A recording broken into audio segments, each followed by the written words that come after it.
Welcome to We Love to Hate Everything. I'm Jody, and along with my long-distance bestie Amanda, we live to break down all the things we love to hate. Each week, we scour TV, TikTok, and pop culture and deliver you our unfiltered, snarky takes on everything. Take a moment to subscribe on YouTube so you catch all our live streams and shows, and follow the links in the banner to subscribe to our free weekly podcast and 2 Patreon shows, We Love to Hate TV and Total Request Podcast, where you request the shows and we break them down. Once subscribed, you have instant access to our massive library of hundreds of past shows and recaps. We promise you'll love it. And listen, we're all friends here, so let us hear from you in the comments. We love getting to know you, and we hope you enjoy the show. All right, let's go.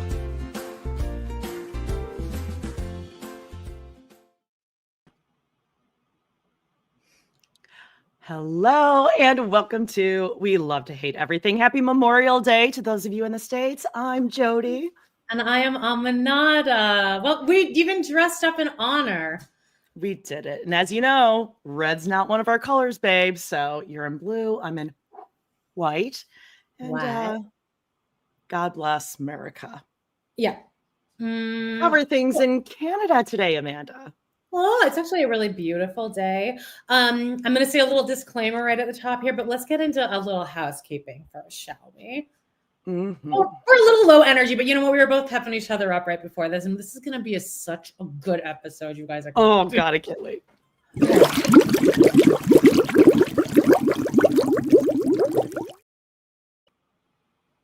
You know what time it is. Okay, girl dinner, girl. Coming up this week. We had a lot of fun with this. Our color charts. Amanda and I went through quite the journey. We did the ladies' colors, as you saw last week. If you joined us, Amanda's a smoke show in blonde or brunette or auburn, and I am Liz from 90 Day Fiance, who's heartbroken over Ed and who has decided to change her hair color to red. I have my hair appointment this Saturday, so we'll see how it goes. But so you guys will see next Monday, or I'll just be wearing a baseball cap. Like I don't want to talk about it. Well, I got mine done. It's on we're transitioning to a brunette sort of journey. Oh my! But we'll get there. Yeah, so check that out on Girl Dinner. Coming up on Total Request Podcast, Hotel Hell, dun dun dun. And this was an episode. Where was this hotel? It was in.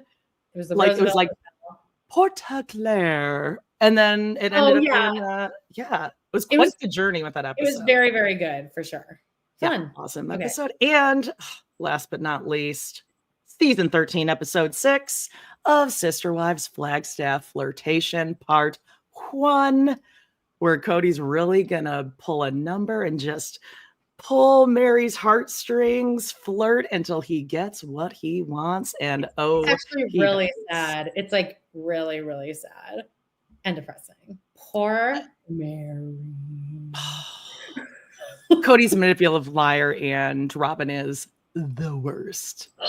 So in that case, check out our merch, our Redbubble Teespring shop, or Patreon, where you can get some free merch. What else, Amanda?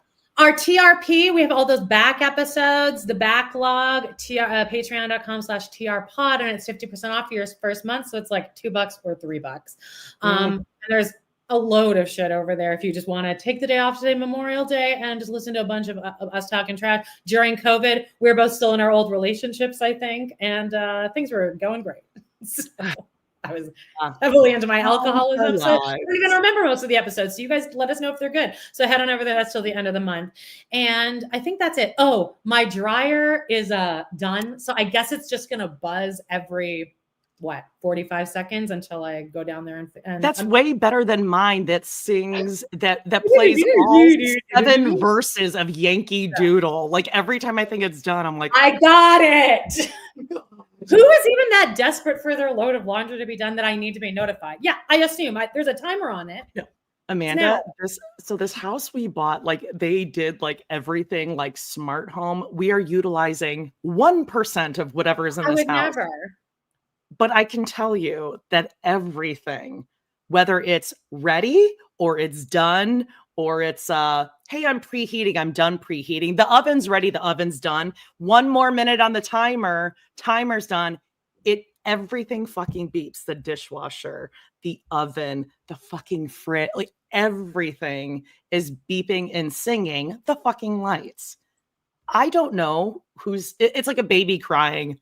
Who am I supposed to go to first? I don't like it. And my cousin used to live here before me, and he put the thermostat on a smart thermostat.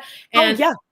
And the batteries, I guess it turned out to be the battery, thank God, but it went out, and I was like, well, now what do? I just no heat in my house, and you know how I'm so cold all the time. That's that. I might run down. You know what we need?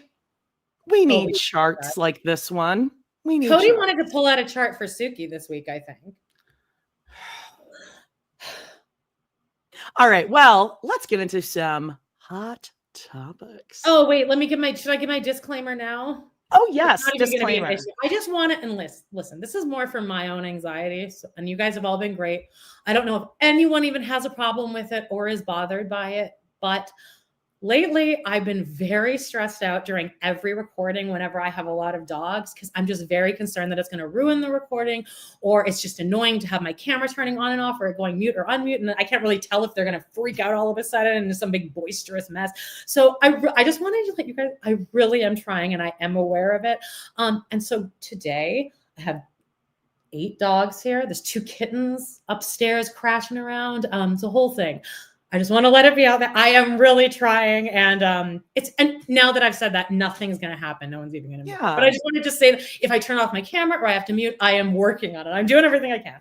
Okay, listen. If you didn't love animals and have them there, everyone would be bitching and complaining. You hate animals. Obviously, you want to kill all of the animals on Earth. Yeah, maybe people are annoyed that I am worried about these. Okay, you can't hear a thing. Okay, it's just it's more for me that now that it's addressed, then it won't bother me if I have to turn the thing off. Okay, great. Let's get into hot topics, because then you're going to see some really cute kitten pictures. Yes.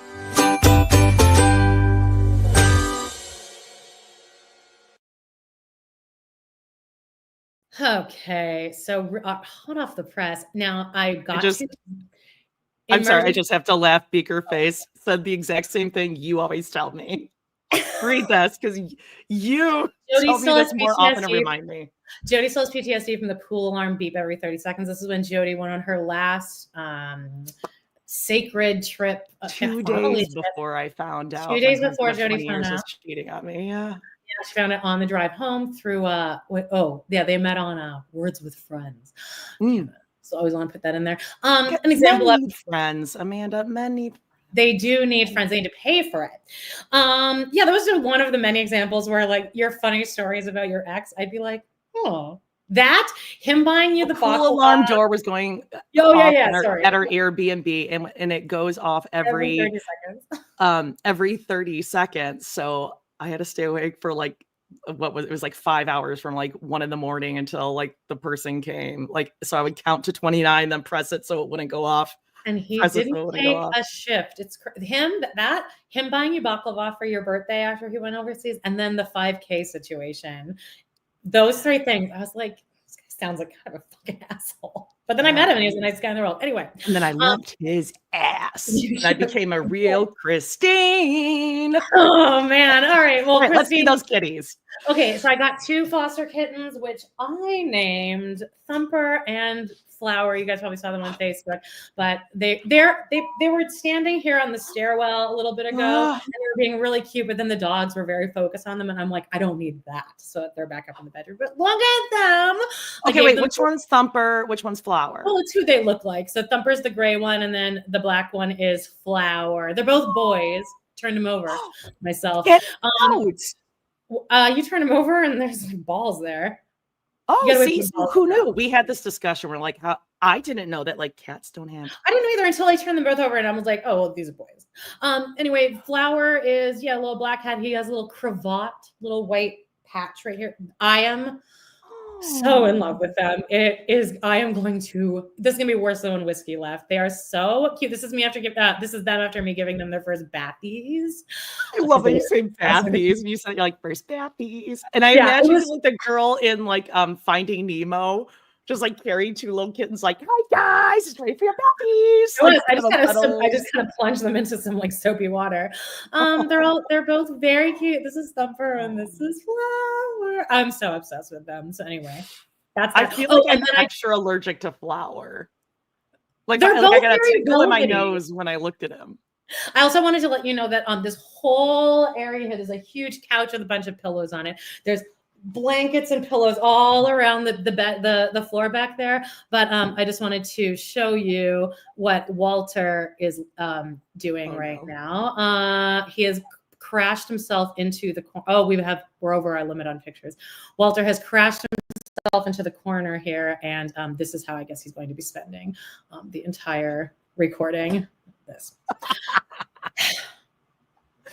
I hate in the corner like the fuck. I was like, Walter, and he looks up like all over. Anyway, that was my weekend. I'm so in love with these kittens. Pauseforcheese.com if you want to adopt them in Calgary. Oh my god. How about you? You have an update on your trees? Oh yeah, tree update, guys. We put in a new tree in the front.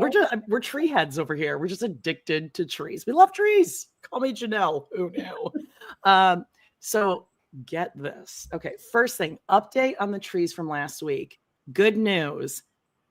Apparently, the autumn blaze maple tree is the it tree of the season. They have them at Costco now. They have them at Home Depot. They're tall. They're in the back. And when I tell you got to dig, I can confirm they have upped the price on them, but I'm going to show you this tag. This is what it is if you are interested. It says Acer Maple Autumn Blaze. And there you go. What does that say? $69.98. And I mean, this is easily a 15-foot tall tree. However, in the front, so when we moved in, there was a serviceberry tree, as you guys know. I mean, serviceberries, classic tree, parkway tree. It's not taken too well. And you guys know the city just doesn't replace those. Okay, you got to replace them on your own. So we tried to nurse it back to health and wasn't coming alive. We had one little growth. We're hoping that he was going to make it this year, but no. So we dug it up. Face just spent too much money on a thundercloud plum yesterday. Oh, the plum trees are gorgeous this year. We were considering a plum, but I had a plum at a house with the previous husband. And so like, we don't want to like bring any of those, none of those vibes, those wound vibes here. But get this, Amanda, even you are just going to be floored by this. So a sad story. The flowering pear tree that we put in, so cute. It's lovely. I'll take a picture of it. We're going to put a partridge. We're going to get like a fake little partridge from like Michael's. So it'll be a partridge in a pear tree. Isn't that cute? We'll just put like a little fake one in there. But we dug up the tree that was there. And guess why? It never grew and it was dying. Is there like a what? Yeah, guess. There's like a rock down there, a boulder. I see that on TikTok. The guy that you shove a knife in there or something. No, Amanda. Dead body. Even worse. I mean, that would have been like the best fucking day. Can you imagine? Yeah. I would have been calling in from the street right now. Like, can't make it to the live. I've been in a true crime. I've been in dead body heaven this week. I've been in a little wormhole. We'll talk about that in a bit. So, okay, what was it? Okay, well, I'll take pictures of everything. But so the tree was planted and it had, I've never seen this, but you know, there's like the root ball on a tree. Normally comes in like a bucket, right? Or like they'll put like a burlap sack. This had, it was like a metal basket, like a giant metal basket that I'm guessing, like it had handles on it that I'm guessing you put in the ground and then it was supposed to have been like snipped away or removed. And it never was. So this tree's been sitting out there for 5-6 years. And the poor thing is like never been able to grow because it's in this metal basket. So now we just have this big tree laying short little roots, dead. I'm imagining you telling this story to Janelle and her being like so riveted. It's a shame. This tree, what are we going to do with it? So we thought about like, okay, a way to honor it. Maybe we'll like figure out a way. Tell you what, brought out the neighbors.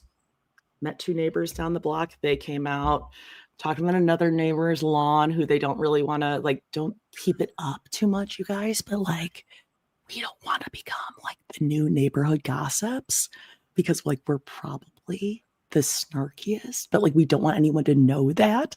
We have to be like the cool new neighbors. I wonder if my neighbors Hot topics from I Wisconsin. bet my neighbors hate me because I always podcast with my windows open and I'm always like, yeah, blowjobs. Oh, I cannot. Dogs coming in and out all day long. I'm sure everyone hates me. I got a Hosslong who lives next door. An officer of the law. Oh my God. I can't find myself to be a Jen McCabe. Can you imagine?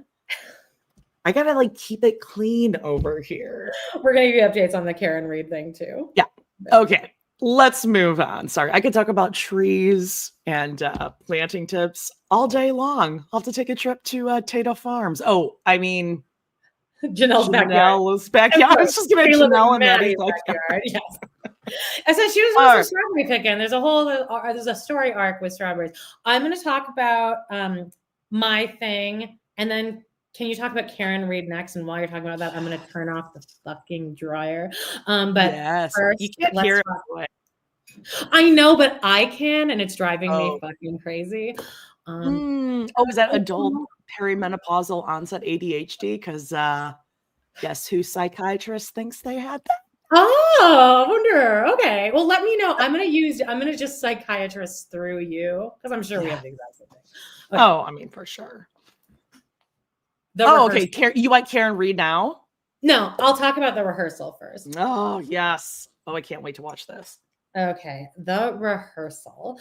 The finale aired. I watched it this morning. It was just last night. So I'm not going to give spoilers, and Jody has not watched it yet, but oh God, it was so good. Like, I don't even know if he like planned what was going to happen, but I guess I'll tell you what it's about. There are really no spoilers because like nothing really happens, but like he gets his pilot's license. I wish that internet sleuths didn't do as much because that would have been a really nice that would have been like a really nice reveal to find out that Nathan got his pilot license, but like we already knew that. But anyway, the whole ending of this, the whole last experiment was for him to drive a commercial airliner and him work as the pilot and then have a co-pilot with him and see if he could have if the guy would be too nervous to speak up for him.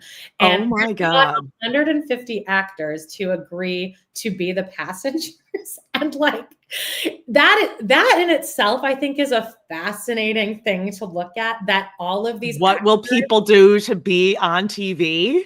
Right. And then they're all like, no, that sounds fine. I would never. And when it shows them loading the flight, they're all like, like, I mean, just, they are all fucking terrible, as I would be. And no one's really featured. Like the same thing going to space. Yeah.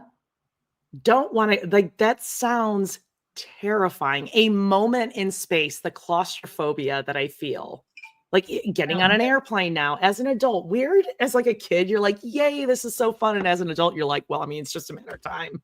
I mean, like, for sure. Oh, and that's the thing is my biggest fear is dying in a plane crash. Like there's no way to, but here's the fun thing is that Nathan interviews each person himself. It's just him and the actor at 2 chairs. And he's like telling them this. And then he's the one that asks. So like, I think I would have a hard time saying no to Nathan Fielder because I would be so enamored by it. It'd be like talking to like, he's like the Sondheim of comedy. And but anyway, it's just they find like this, and there's a moment where he's talking to like the guy Goglia, who's been his like curmudgeonly like guy who's kind of helping him the whole time. He's that old guy. They're talking and he's like, so I got my license, and he's like, there's no way you're gonna fly, you need 1,500 hours and no one's going to get, and he's like, but Nathan keeps coming back. He's telling him all these reasons we can't do it, but Nathan has already figured out all those reasons and found loopholes for every single one that has allowed this to happen. And like, one of them is like, you can fly a plane, but you can't have passengers. And he's like, paying passengers, but if it's actors, we're paying them. And then the guy's like, I mean, yeah, I guess so. Then it's just the last like 15 minutes is just kind of a static shot of Nathan with the co-pilot interacting, and the co-pilot they found is really awkward too. So it's just, it's like, it reverts kind of back to a Nathan For You type deal where they're both so awkward and you're just watching this awkward, Is it done with that guy who wanted to get a date with that pilot? No, it's some other random guy. Like they had a whole board of like co-pilots for options. So I'm sure they interviewed everyone and they found guy. But then at the end, like, as we know, like, spoiler, I guess, like, he manages to land the plane. But at the end, like, I was so overwhelmed with emotion because you kind of realize in that moment that he genuinely, Nathan Fielder, the actor, is like, holy shit. And then, like, it's just, I was bawling. And then the way they end it, like the tag they put on, I was like, it's the most brilliant thing I've ever seen in my life. It's just fucking brilliant. Oh, did anyone else even watch it yet? Am I the only person on earth who's watching it so far? You're gonna love it. Okay. It's so Mary's asking the crash I witnessed. It was, I believe it was 1997. So I would have been 17. 17. Yeah. 17, never been kissed. What's that? 16 and never been kissed. That's a movie. Never Been Kissed. Think about that movie. If you were just a little bit older. Hey, speaking of Polyfamily. Yes. Speaking of predator men with young children, this show, Polyfamily, on TLC, Discovery, Max, wherever you're watching it, their last 2 episodes, now they're rushing it to put it in as like a 2-hour finale, I think, because they just need to like hurry up and get this off the air, I think. I wonder if this is an adult adopting adult, because I was seeing who sent it to me, probably Zuleska, but somebody sent to me, like, somebody writing, like, you guys, if we all contact TLC and say we don't want to watch these predators, like, and people were saying, like, I wrote to them and said, like, get Sean off the air, and like they got responses. They're like, let's do this. So I wonder if they were getting out of pushback and they're like, we only have 2 episodes left, so let's just like air them and then just like never talk about it again. Yeah. I mean, it is very creepy. You and I were just talking before we went live that, I mean, snarking everything, that guy's disgusting. Who knew?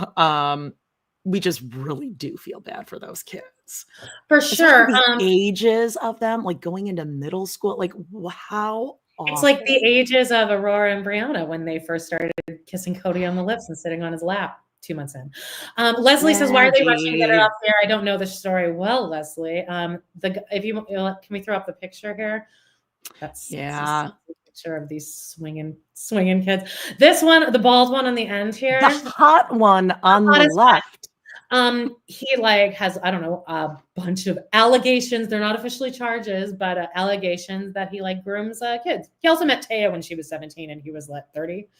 So he's just a big piece of crap. And both her boss. Yeah, he was her boss. They kind of that thing like boundaries and inequity and power control. Yeah, power dynamics. It's really rough. Another podcast, Your Face says, another podcast says their TLC contract said the family is having a real hard time being on TV.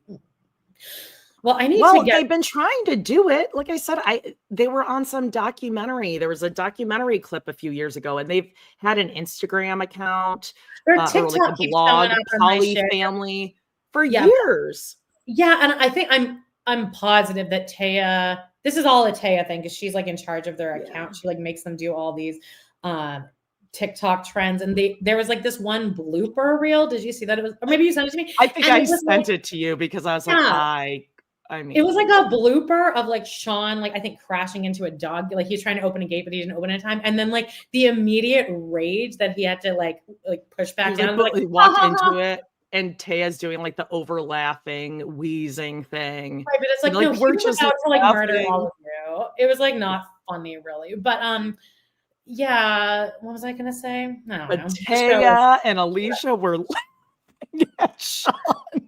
And they are definitely not going to get the silent treatment and yelled at later by this insecure, disgusting white.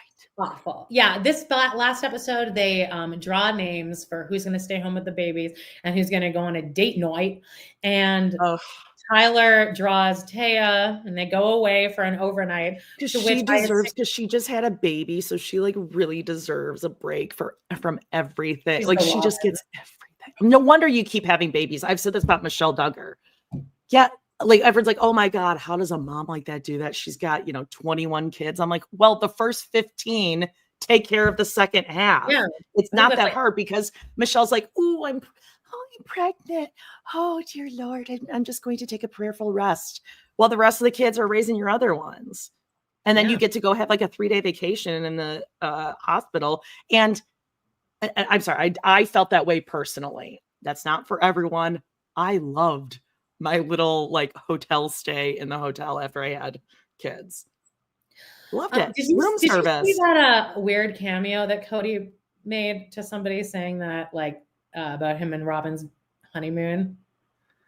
He's like, you can tell real quick if the honeymoon doesn't go well, it's not gonna be a good marriage. It's like, well, you didn't even go on a honeymoon with the other ones. Yeah. You listened to Phantom of the Opera while driving through the sticks of Montana with Christine with a faraway look in your eyes, and you didn't talk to her. Well, because he had a tummy ache because he That had was some a different soda time. pop the night before. I don't think she ate on her honeymoon at all. She probably felt like immense anxiety because the guy she just married like won't even fucking. Well, I mean, the sight of that chubby girl with chili cheese nachos everywhere, to say I was disgusted would be an understatement. End quote. All right, Amanda, you and I are some real Syed heads. Tell us about Serial. Okay, so here's the whole trajectory of this. Me and Jody did a Serial episode. Hang on, sorry, what's the timestamp here? Sure, good enough.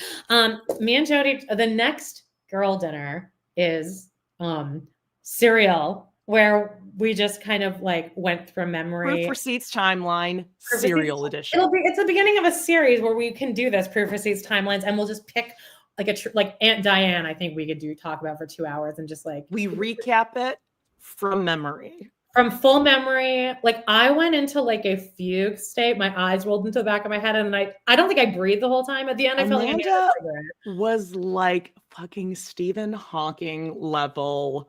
It was Rain Man, like savant. Yeah, like I had an actual timeline to the minute, like the Karen Reed trial. Okay, 12/26 off long. She had this down to the minute of like, when Asia called and the Nisha called, and like, I mean, she's like January 13th, 1990s. Oh, by the way, really quickly, when we were, because I was going to cheat and listen to Serial, but they moved it to a paywall. But I will say, guys, which is the stupidest thing. And why would they not keep that there to live forever? Well, I mean, you can still, all you'd have to do is subscribe to the New York Times for 1 month. It's $3, and then you can listen to it. I would suggest it though, because it really is it's the first true crime podcast, like the first, the first podcast in most people's minds. But really quickly, when we were both looking at that, Jody, you're the one that found this. There's like season 13 of Serial now. And do you guys know what it's about? It's about Keiko the whale, which we talked about like a couple months ago on here. It's called like Free Willy. It's called The Good Whale. Right. But in the description, it quotes something about Free Willy, because I went to go look for it to become more learned. Brush up. In the serial farts, in the serial arts. And I was like, oh my God, Free Willy. You got to tell Big Dick Chris about this. And they moved it behind a paywall. But this is really Amanda's. I mean, if a symphony of an episode recap could take place, it would be this. It was just beautiful. It was beautiful what you did. Just am I back now? Freeze. Oh, I think you're back. Yeah. Were you freezing up? Okay, great. Something was happening. But yeah, anyway, so then after we did all that, I of course was stressed out because I'm like, I know that if I fucked up one thing, somebody's gonna let me know. And they're probably gonna be really rude about it. But then I I did go and like watch this on HBO, the case against Adnan Syed. And I mean, I really did get everything very right because I've watched all these things already. And so they were all clunking around in my head. But I would really recommend watching this. It's so good. I forgot how good it is. The first episode is about Hay. The second episode, they focus on maybe Jay. And then the fourth episode, they get into Dawn and like Dawn. That's when I was like, here we go. But you love Dawn's last name. What is it? Kleindienst. And he like probably did it. Maybe did it. I mean, don't even get Amanda started on the software system used at Lens Crafters for their employees because she's got some feelings and some opinions. Well, I watched that. It's really, really good. And you get to kind of see, they show a lot of courtroom footage in that, like from 1999. And my main takeaway from this is I was like, God, I've not hung out with a lot of trashy people. Like, because everyone just looks really trashy, like Jen Pusateri, everyone that gets interviewed in the 90s, like, because it shows them as kids being interviewed. I'm like, these people are all fucking trashy as hell. But then they're all like, yeah, I'm in STEM, I'm in the honors, I'm in the honors program, I'm about to go to Harvard. And I was like, oh no, it's just all of us wore such bad clothes in 1999 that we all just looked like gutter trash. They're all like really smart. Well, not Jay, because Jay, they weren't sure if Jay was because he dyed his hair like Dennis Rodman. He was crazy. He was the criminal element of Woodline. Anyway, don't get me started. But I watched that again. And then they have this follow-up documentary called Adnan Syed Overturned. It's also by HBO. This is more updated because he is out now, spoiler alert. But this one was really janky, but still very interesting. But it was a very different tone. This was a lot more National Enquirer. The first one was like actually a well done documentary. Anyway, if anyone cares about Serial, check out next Tuesday's Girl Dinner because, wow, I was in my element. I've never been more focused. Now, we do have one disagreement, and I threw this one at you last night. Do you think Adnan would call us fat? Well, that's where my train of thought kind of was, because that's what opened me up. And I was like, well, he's got like... Because I think we can both say we think Adnan could get it, at least back then. Yeah, he was getting it. Yeah. Oh, yeah, I think it was happening. Oh, yeah, in high school. Yeah. As we know, like, he and Hay were, like, doing it. Yeah. They were doing, like, Brianna stuff, if you know what I mean. I don't think he was getting it. What about now? They have a lot of audio calls from him from prison. And I got to say, he kind of...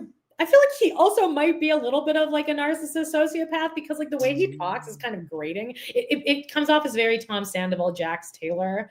Very, I don't know. There's something about his tone where I'm like, I don't trust you. But either way, I don't think he would have called us fat in high school, but I think all this murder fame is like gone to his head, you guys. I think that might be true. That might be true.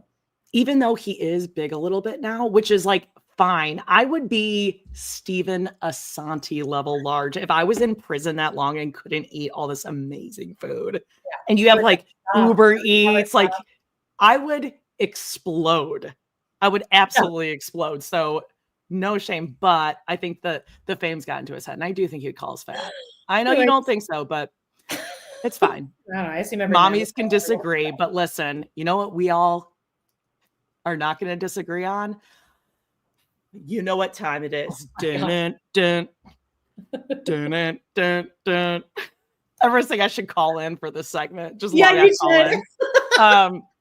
This is the Karen Reed murder trial. That is I mean, if you know, you know, it's the ceiling fan. I'm not even going to explain it for people like Amanda. So we have Karen Reed on her retrial. Now, last week, as we know, no court. Now, they're not even back in court until tomorrow because of Memorial Day. So jurors, here's the risky thing though, Amanda. Now, Judge Bev had to talk to the jury last week before start of the day. Have you heard about this? I haven't heard anything. Wow. Okay. Well, normally she opens up the court day and she has to ask the jury those, as you know, those same three questions. She always has to ask the jury every morning, you know, have they talked to anyone about the trial? Have they researched anything? Has anyone like talked to them about it? And she opened up court. What was this, like Thursday morning? And I think it was Thursday morning, Wednesday morning. And she said before we start, she's going to pull each juror and talk to each juror individually and then start court. So it's like, whoa, okay, what's going on there? Because, I mean, we can't have another mistrial. I mean, we should have had a different judge assigned to this trial anyway. But so she talked to each juror individually. There was like, court was at recess for, it was like an hour and a half to talk to these 12 juries. So like, if you separate that out, she spent like at least 5 minutes. So they talked about something more than just like 2 questions each. And they talked in the presence of the attorneys and Karen Reed, which is interesting. So, when they all came back after that hour and a half, she only asked them one question because she said, because I already asked you the other 2. And the other 2 questions that she didn't then ask were like, has anyone talked to you? And have you done any research on the trial? So let's see, because Jody, did you see how Bev was Person of the Year at the Bar Association? Oh, okay, Bev fucking loves this, but she's so over her head and like doesn't know how to keep control of this courtroom, all these sidebars. So people are basically like, obviously someone like sought out one of the jurors, and like whether that was then coming in and being like, hey, did you guys see this stuff outside? Something happened. But I don't believe these TikToks. Oh wait, you're on mute. Jody always says Jody always had the same judge in the second trial. Well, right. But there's like a conflict of interest because they have the Nagel sister who was at the house, who didn't end up going home with her brother. They found out that she had sent Bev and her husband. It said like, hey, Bev and Frank, thanks for whatever. She like Venmoed them money. So like at that point, even if the judge was like, oh God, I earnestly, did not put that together, then she should have like, what is it, recused yourself from the case? Like, it just seems like there's a conflict of interest in it. I don't know, but I don't know. I can't wait. Last week we had just like a lot of expert witnesses on. There was the one guy who lied on his resume and LinkedIn, and he did not have a college degree, and he had to like admit that on the stand, and it was horribly embarrassing. And it was a prosecution. It was a prosecution witness, and he had to like. And it was awful. Sorry, what was he there for though? So he was there as a like a digital forensic witness with the time of the infotainment system and like the car clock system. There's different witnesses of it's all like down to literally seconds. But how it doesn't even bother. I almost would trust the person more for not having a college degree, because that probably just means that they're like specifically like obsessed. Yeah, but that shows that you're lying. Like he's lying as of late. Like, okay, well then, yeah, that's a problem. But that would almost make me think that the person's probably better at their field than everyone else. No, I mean, but if you were affirming to the court that this is the truth, and he had like in different places, he had said he'd gotten his degree in different years at different times. And then, this is a great part. This is a total, like, I can imagine this happening to us. He submits his report to the court, and then he gets the alert from LinkedIn that someone's been looking at your profile. Like you get those alerts, and he saw that the defense was looking at his LinkedIn. So he quickly changed it. He changed his LinkedIn. So happened to me, yeah. And they're like, okay, so we pulled this up on Friday, and then you got an alert, right? And then on Monday, when you submitted your LinkedIn looks like this, it was then on his company's website, Aperture, they killed the link to link to his LinkedIn. So like it wouldn't work anymore. Like he was on like a panic, like a bender that weekend of like, we've driven kind of away off the road from actual Karen Reed at this point. That has nothing to do with any of this. Well, but that's the whole point. The defense is just trying to say like that this was not a solid investigation. This is not a fair trial. That's really just like what they're showing. It's fascinating to watch. It really is. Like I can't get enough of it. So I'm psyched for tomorrow. I mean, look, this is why I've had so much time to, plant trees in my yard. Who knew? Because I've been off for days. I just don't even know what to do with my time. But you know who does know what to do with his time? Alan Jackson. I've been checking out these TikToks. Alan Jackson is like fucking Emeril Lagasse in the kitchen. Who's that? There's all these TikToks of him, a chef, Bobby Flay. He's in that Emeril kitchen. Lagasse is, but who are you talking about? Oh, Alan Jackson. Who's He's that? one of Karen Reed's defense attorneys. Oh, okay. He's whipping up reductions. They have so he's like Springsteen playing. He's like he's doing like a rub on a pot roast, drinking a red wine. I would be really irritated if like somebody working on my case was like had a social media account. That would really bother me. I don't know if it's no. It's like someone is recording like him in the kitchen, like doing his thing. And okay, but still, can you stick to what I hired you for, please? Yeah. Anyway, stay tuned. I love it. What about you? Another a stellar guy, Pee Wee himself. Tell us about it. Hey! Don't you come after Pee Wee? Okay, this just came out on HBO Max, and it's a documentary on him. Listen, I don't even think I wasn't allowed to watch Pee Wee Herman. I just didn't. I probably didn't have the channel. Again, my parents didn't cut off. We had this exact discussion. We're like, yeah, we weren't allowed to watch that. I wasn't not allowed to watch anything, but like I just don't think I had this show. I would watch it as or I knew like it seemed too wild or risky to have on.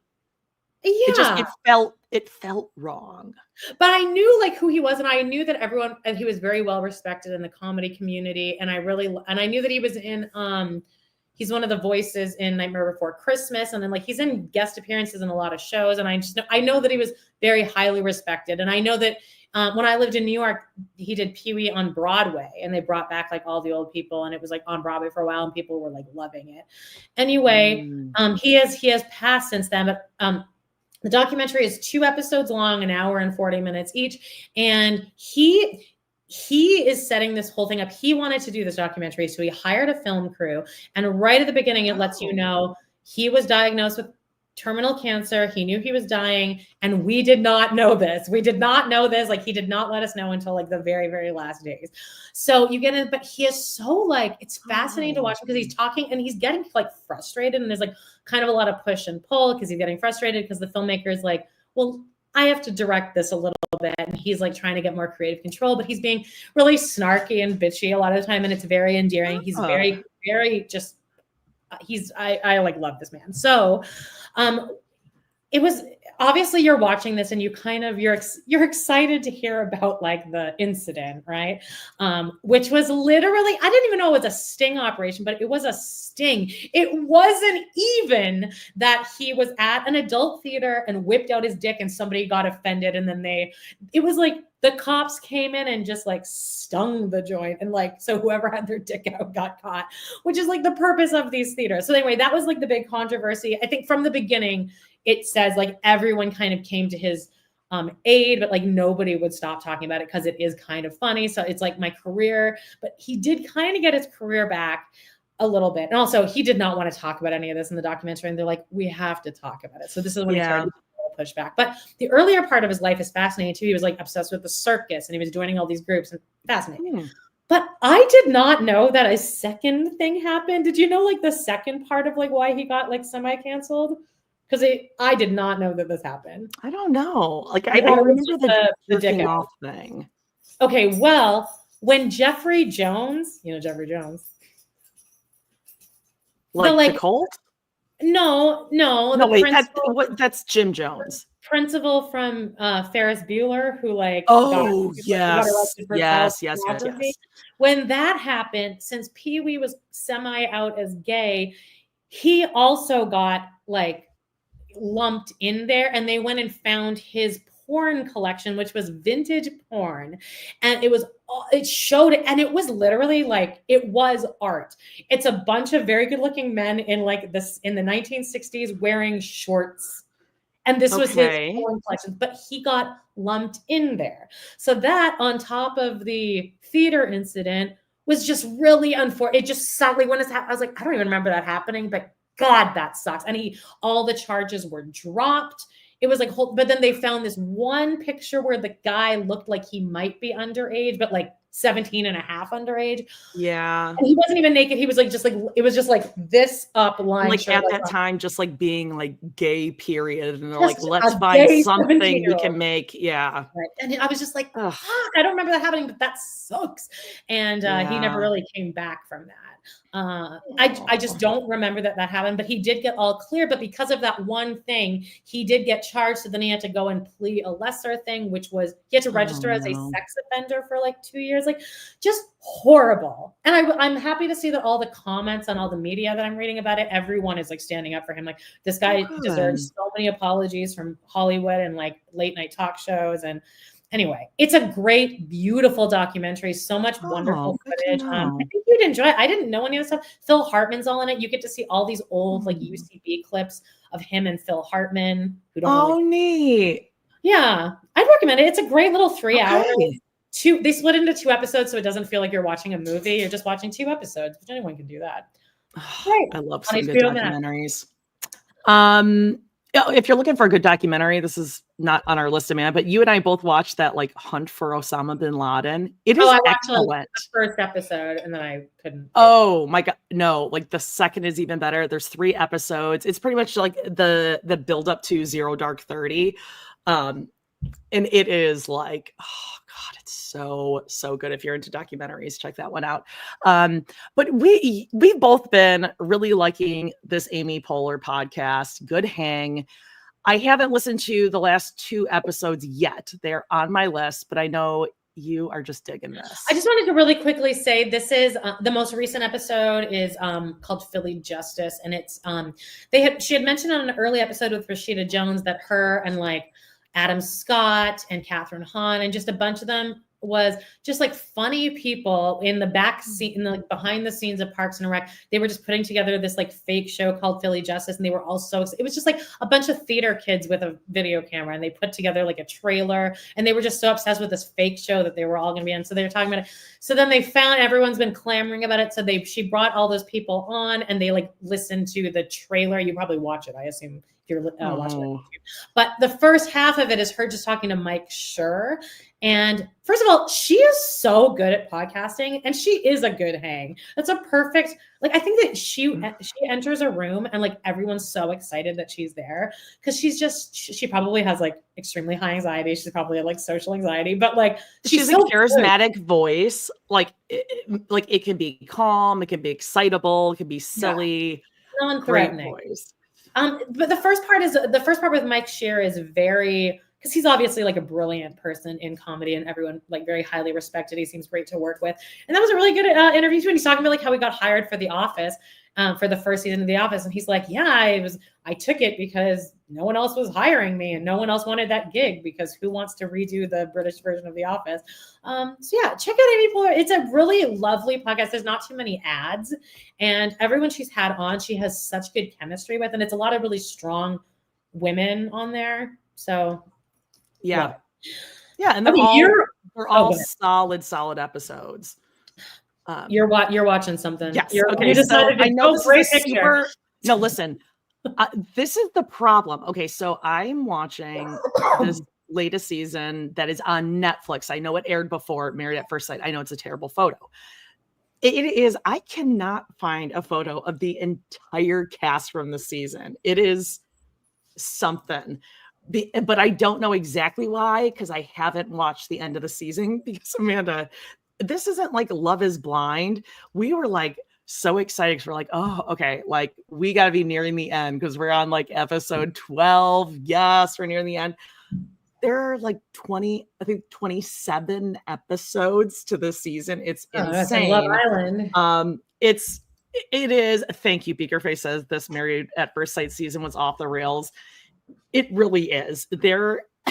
There are these couple. I mean, I really have to check myself because I become a negative fucking bitch. Like watching this, I hear myself like, God, you're a monster, Jody. But everyone on here, except for like one chick, I just have so much to say. There's this blonde chick who went on her honeymoon and her weave got so matted and gnarled. They had to like cut it out and she lost like half her hair. But I'll tell you what, no, looks that would happen fucking to me. better because the girl doesn't know she needs her colors done bad. And all these girls do their makeup with weird colors and sparkles, like not iridescent, like you know, in the 90s when that like gel glitter stuff that like people would put on their face, like that all over their eyes. And these are like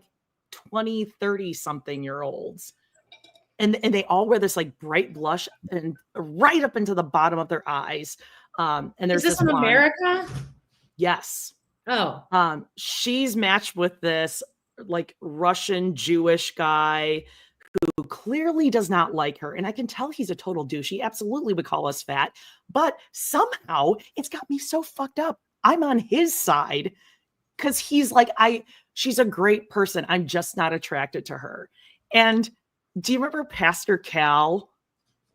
Like he's this pastor, he's this black guy, he's very condescending, and he's like, basically Cody, he's like, well, I mean, you just got to keep giving it a try. They keep telling these people, like, no, you will be good together. I know you guys are fighting. I know you have no attraction to her, but we put you together for a reason. So just keep trying. It's like a cult. Like we're not allowing you to leave yet. Yeah. And they sat him down, Brennan, and they were forcing him to say what it was about her that he is not attracted to. And he's like, I'm just not going to do that. Like, can you not tell him? Don't. She's sitting there. He goes, I'm just not going to do that. And okay, that's nice. And they're like, well, what is it? And they're like, well, is there anything you do like about her? He's like, she's like the best person. She's kind, she's caring, she's fun, she's spontaneous, she's smart. I'm just like not there. Just that physical, like I'm just not there. And again, well, what is it? What is it about? Oh, look at this big dog. Yeah, people are asking in the comments. This is Titus, and he's a Bernie doodle, and that is, I think, a Bernese mountain dog. Yes, but he keeps these other fuckers in line. The second he walks in, everyone's like, "Whoa!" Oh, so he's helping me out. He's my little TA. Thank you, bud. All right. Anyway, this season it's wild. Then there's like this one chick who she describes herself as queer, and she's like tall and kind of like awkward looking and a lot and out there, and they pair her only because, in my opinion, okay, so she is a woman of color. So they take the one guy who is Native American and proud of his culture, and they're like, well, that's why we put you guys together. You guys both have like a culture, so I don't know why you guys aren't sexually attracted and getting along. They like combine. It is a disaster, but it's worth watching. It'll probably take me 3 more weeks to get through because there's 27 episodes. But it's good for a good binge. I might restart Vanderpump because I just finished the other day. Speaking of queer people, there's a new season of Ultimatum Queer Love coming up like this month. Really? Oh my God. Now the Saturday Night Live is over. We need something else to hold up just the two of us. Okay. So, I almost just slid off my chair because do you know what premieres today, everyone? What? The Sherry Papini documentary that she is in where she's going to talk. And she's like, I lied. Yeah. So you never lied? I mean, it's actually a pretty good argument though, because that is true. Sometimes we lie and you just get caught up in it's like a Dear Evan Hansen situation. When she's like, where you're like, I lied and then I wasn't kidnapped from the side of the road. Like now she's changing her story to go back and saying like she was kidnapped. It's gonna be a frustrating watch. I hate when people rewrite their story. Like the tell-all we're about to watch. I'm dreading having to actually read. This will be my 3rd watch on the tell-all because I watched it with my mom and Ron on Friday, and it was rough to do the rewatch once. So. Yeah, I watched it too. Scouty scout. Look at this skank. Look at her. Look at you. Okay. Yeah. People are fired up. Oh, thank you, Beaker Face. I just have to say this. She's like that Amy Poehler SNL character. Exactly. Yeah, I farted. So what? Jealous. Remember that she hops on one leg. Oh yeah, I know all about it. Oh, I love it. Okay.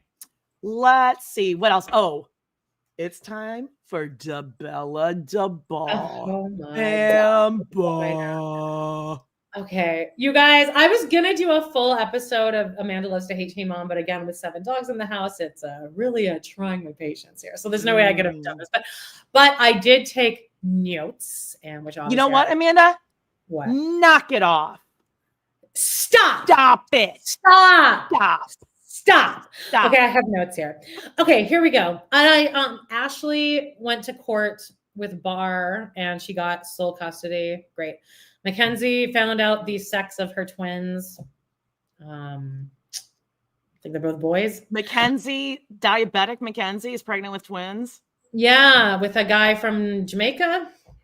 I'm dead, and Liz is replacing me for the rest of this episode. Are you kidding? Did you not know that? She's pregnant with twins. I knew she was trying, but like, yeah, they landed 2 of them, both girls. Now that I think of it, girls. So she's now going to have 5 kids. Yeah. When they told her she should never be pregnant because her diabetes is her whole season was like her getting her levels. It was us watching her check her sugar levels all season. Again, this show, I think it's funny at this point that this show is still on because they're like, yeah, you're gonna watch this, you assholes out there. Yeah, we're gonna put this on TV and you're gonna sit there and watch it. You're gonna watch Mackenzie test her blood sugar. Yeah, I'm so glad that she's putting like her kids and her boyfriend, husband at risk for like losing her because she just wants to, because she thinks she knows better. He wants kids. It's because he wants infinitely kids. But that's infinitely a more risky pregnancy. Do they do IVF? Yes. If they transfer more than one embryo, I think they transferred a few, didn't they? Well, I don't know. I want to know. I want to know who her fertility doctor is. Like, I swear to God, if you guys are like ever looking at that, never go to a doctor that would ever implant more than one embryo like that. Anyway, sheer glucose is fine that day. So anyway, and the whole season is her dad who shot himself with an arrow and almost bled out in the early parts of this season. It's a weird. Wasn't that in The Sopranos? That like really traumatizing episode you had me watch. Yeah, Pyomai. Or whatever that was. We did that episode with Brad. Yeah. It's on our TRP backlog, actually. Okay. Also, Cheyenne finds out she's pregnant at the end of the episode, which I don't give a fuck about because you were never a teen mom and you're annoying. And I hate your voice. Leah Messers is her storyline now is that Aaliyah, the tall Allie, has a boyfriend and now she's 16 and she's concerned that she doesn't want to meet the boyfriend because she wants to create a boundary and she doesn't want the boyfriend over at her house. She doesn't want to have him over for dinner, whatever. But there's this moment. That's smart. So she can only see she wants a boundary way far away out of the house. Right. And Corey lets the boy over and Leah's like, we just have different parenting styles. Her sister, Victoria, comes over. Victoria's child is there. And I wonder what happened because remember she like got pregnant. She was already married. With a guy from Costa Rica. And I said, it will never last. Yeah. He wasn't in this episode. No mention of him. I can't imagine they're still together. I'm sure the second his green card got approved, he was like, zip. Anyway, she's sitting on the couch and she's like saying to Leah's like, I'm just so strict. And she's like, Victoria's almost trying to advocate for just letting Aaliyah have sex. Like, and then at one point she looks at Leah like really hard and she's like, the girl, because Leah's talking about how she wants to break the cycle. And she's like, the girls didn't have to go through what you went through. Do you hear me? You went through stuff. I'm like, oh, like Dawn locking you in a room at 13 and forcing you to have sex with someone. Anyway, that's all. That was not hearsay. She said it in her book. That's her story. I mean, there's a scene with her and Allie, and Allie's like doing homework, and Leah's doing her which I describe her speech as those audio programs you can get for like podcasters use these, where you submit your audio in, and then the program will just take out your ahs, like, oh God. that's how she speaks. So it's like that, but with spaces where there just isn't an and or ah, but it is in her head. She's talking. Anyway, she's talking. And then Allie says, being strict is not a flex, mom.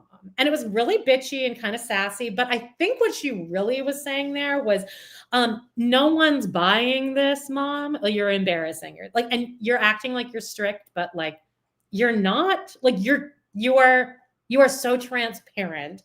And Yeah. I can't imagine how annoying it must be to have Leah lecturing you. It's like, I like overcame your like intellectual ability by the time I was 9. So I would appreciate it if you just girlfriend, you have to use your wheelchairs. Okay, so that's the other half of this.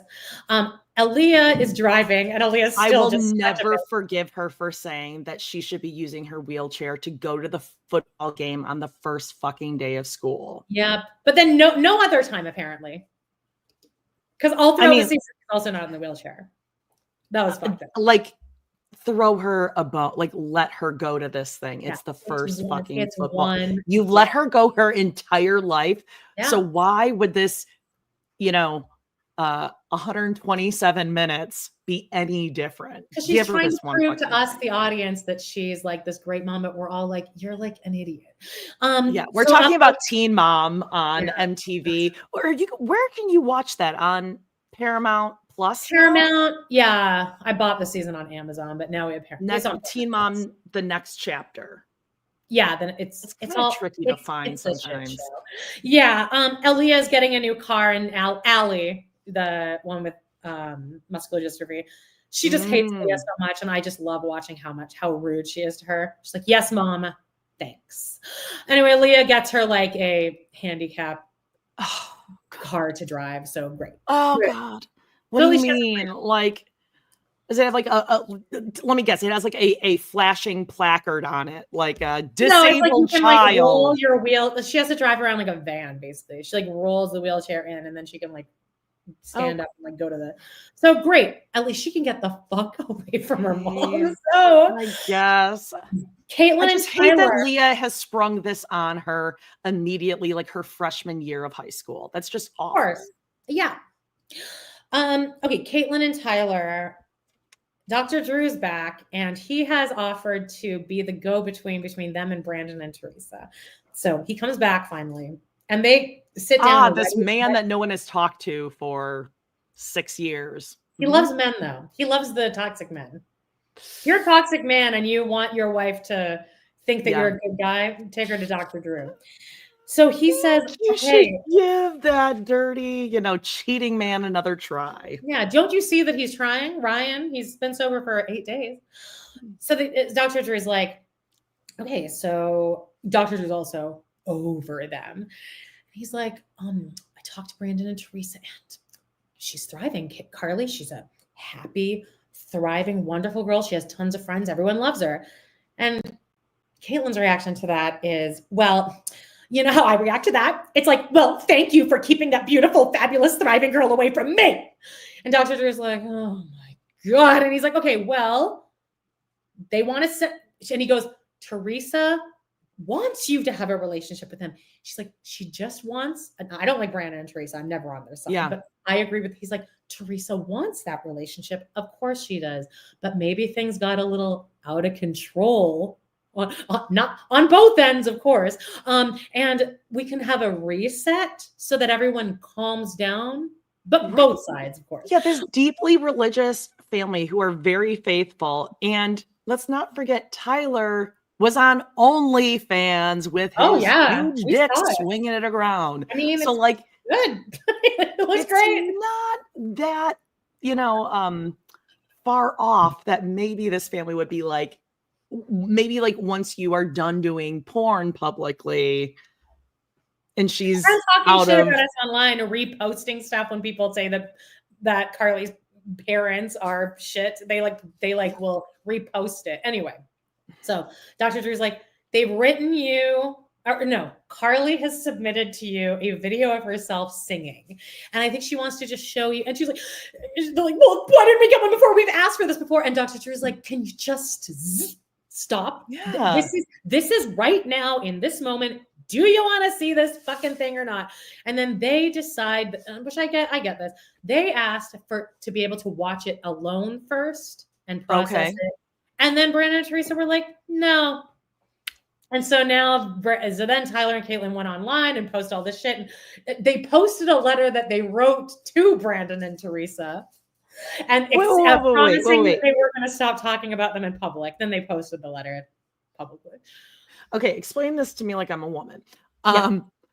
So Carly made a video of her singing just for them to watch. Well, it was to be played on MTV. Okay. And they said, we want to watch it privately first and then on MTV. And then we'll come back and we'll watch it. And Brandon and Teresa were like, no.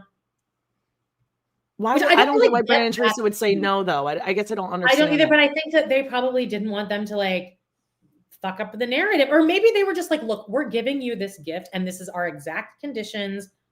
This offer will self-destruct in 20 minutes. So do you? Okay. And then they come back and Doctor's just like, well, and they're like, well, maybe we'll get to watch it one day, we hope.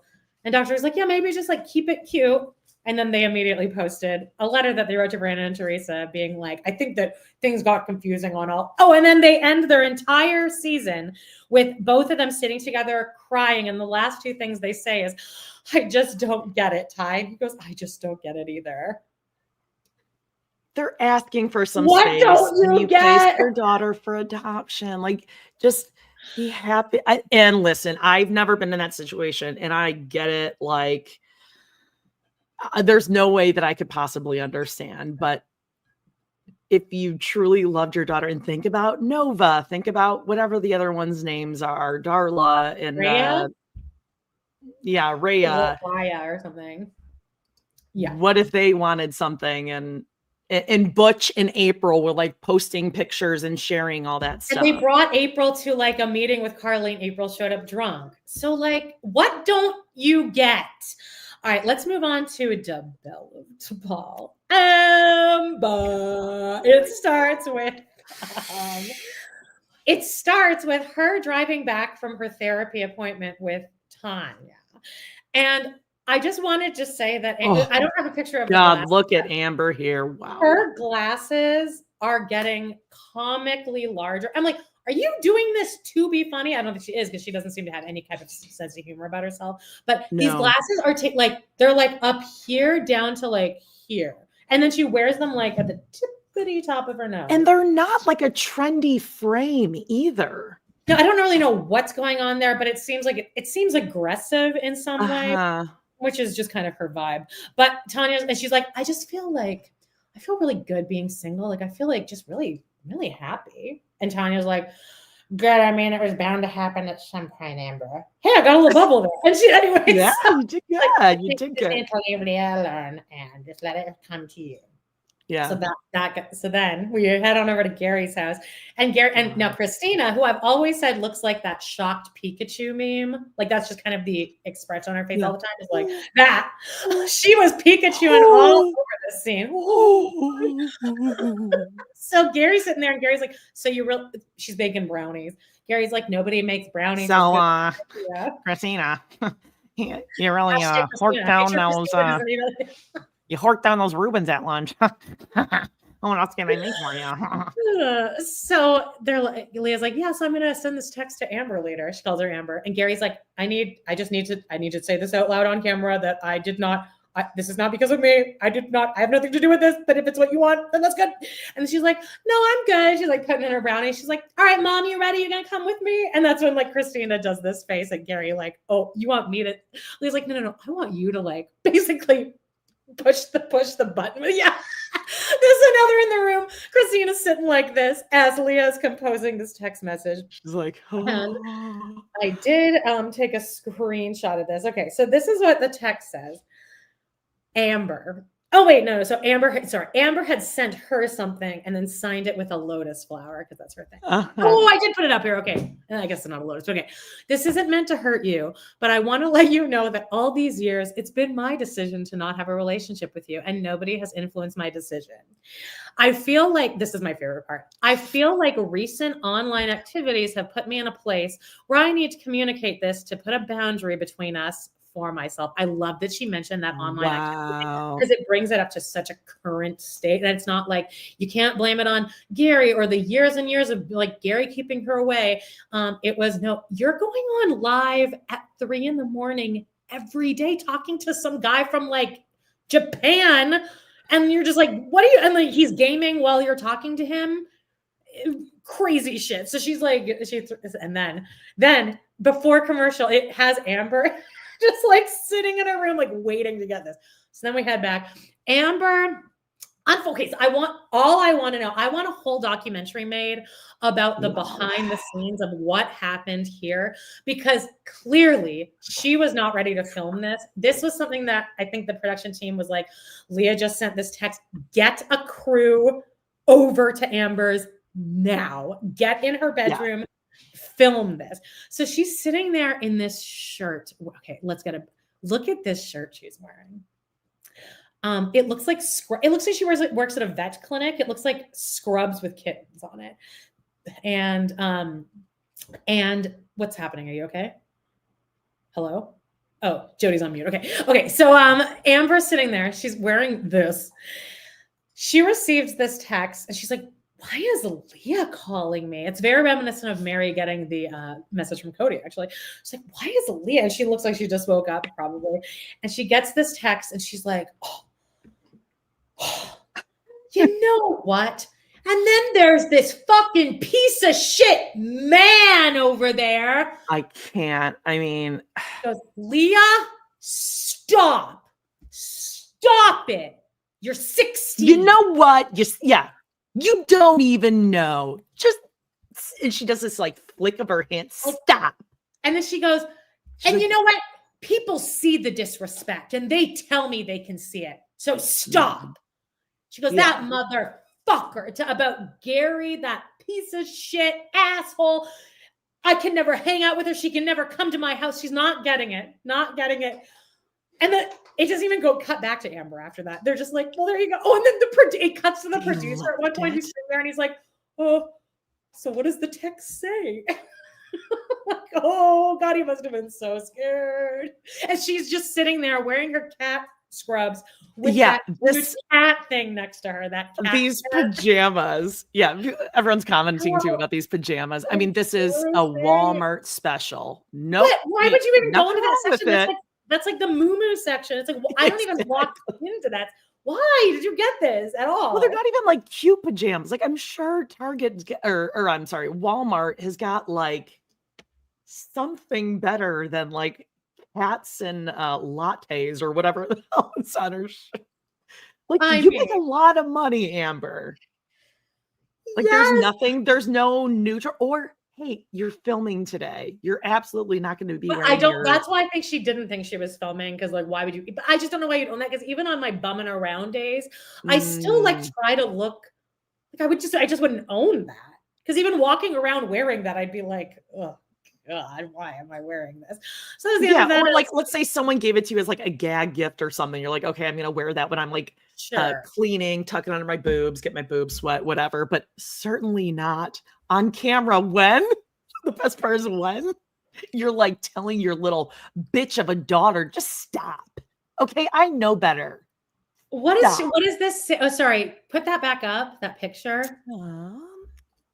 Okay, hang on. What does it say? And then you have this, that's what she says. And then you have this other piece of shit, nasty man about Gary, about his dad.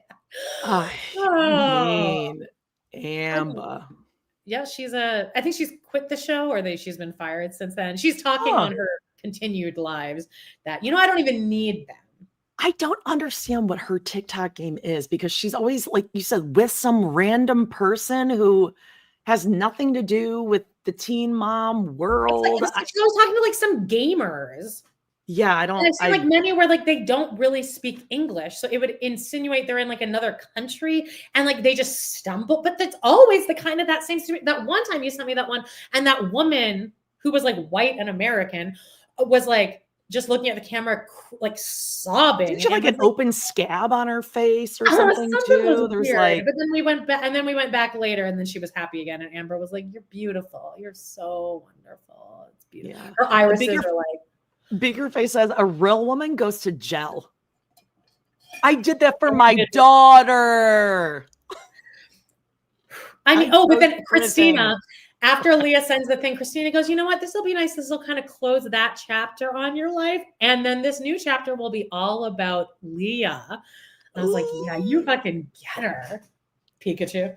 Christina's the real fucking hero in this thing. She's got to deal with Amber, all this shit, and get fucking railed by Gary. Right. Like, I'm sorry, but that there is a musk that is he brings a musk into the room.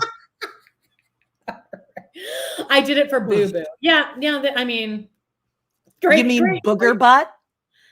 Booger Butt. That's my least favorite nickname ever. On my teen, Amanda Loves to Hate Teen Mom. That whole thing is for $3 on our Patreon.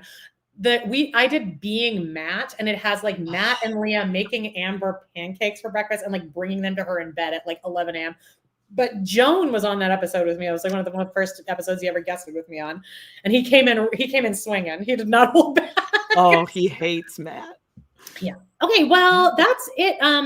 Speaking of pieces of shit, let's move into Browntown, shall we? Yeah.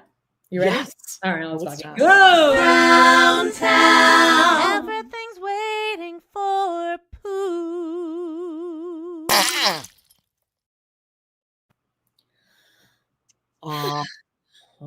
It is time. Okay, so shall we start with X-teen, Christine? Sure. Yeah, whatever we got here. Okay, this is a whole journey, but this is actually very cute and made me like David a lot.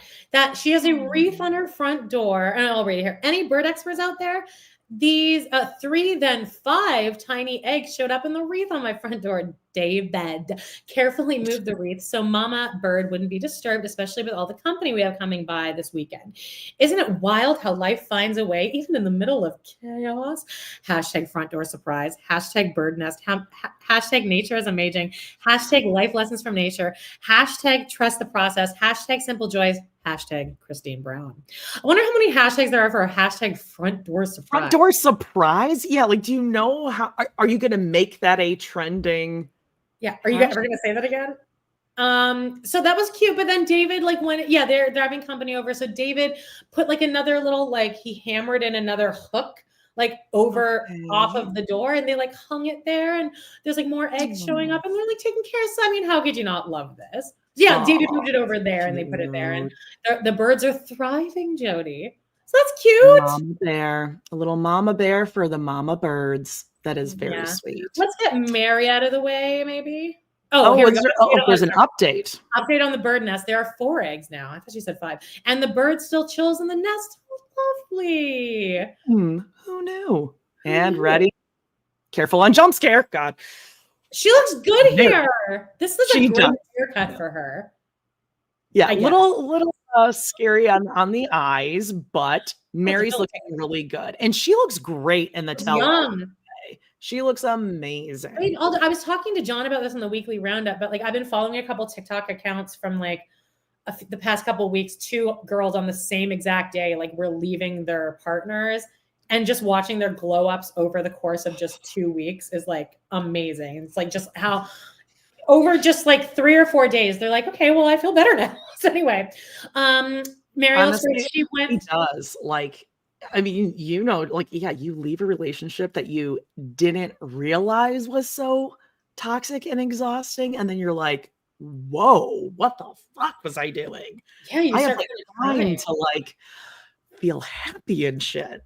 That's the breathe. It's the ability to just breathe. Anyway, Mary did go to Mel Robbins' show. Shocking. And yeah, but she's in wherever this is, the Chicago. She went to all these places. No, Cheers. Isn't Cheers like Boston or something? Sure. But cute. She's doing all this stuff. She's having a flat there. This is the shirt she's wearing in the tell-all. It is. And you know what? I think that's one of her colors that was in her grouping that we have pulled up. She looks way I don't think it's the best, but it's better than the other stuff she normally wears. She loves this necklace too. She wears that necklace a lot. Yeah. Oh yeah. She's got a bunch of them on in the tell-all. She's got a whole collection. Oh yeah. Yeah. She looks too casual in the tell-all. But the jeans aren't as tight. Like the outfit is actually really cute. I wear the outfit. Months ago, I heard about this little event called the Let Them Theory Tour by the amazing Mel Robbins. So great. She's loving there. That's so great. She looks great here. That is a great one. Maybe she looks good in black. Yeah. And Carly from Surviving Sister Wives, she says she would be good in like a dark navy, which I do agree. Dark navy would like take that to, but I think she looks good in this black. And then another thing is that she sent Zona to one of those like kind of overnight boot camp things. And so she's been posting a lot about Zona.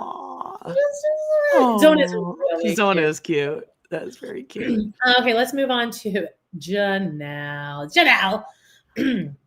Oh, Mama Brooke, thank you for the super sticker or YouTube member. Yeah. All of our Patreon's video things are on YouTube as well. Don't join. Oh my goodness, Debbie. Oh my gosh. Love to you, Debbie. I've been following you, keeping you in my thoughts and prayers. You're amazing and you're out there kicking ass. And fuck yes.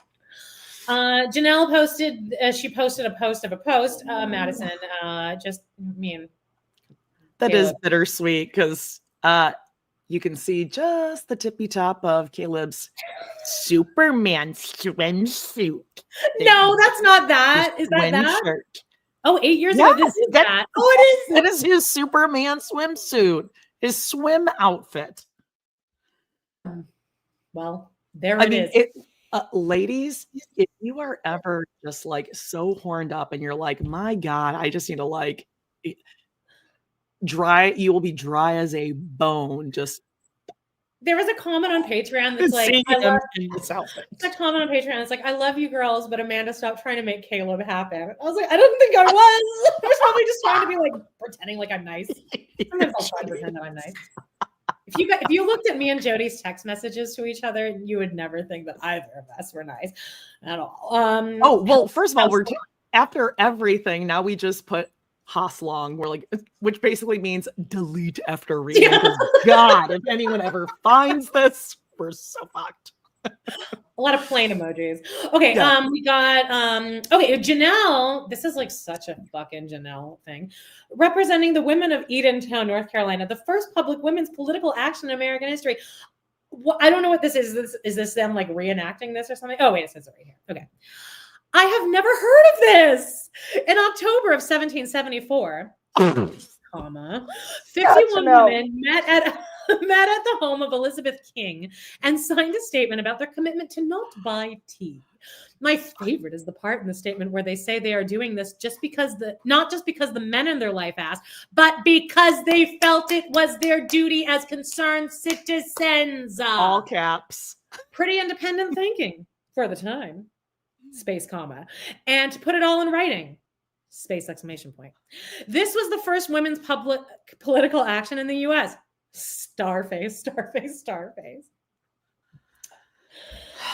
Janelle's love of feminism and she would have been suffrage.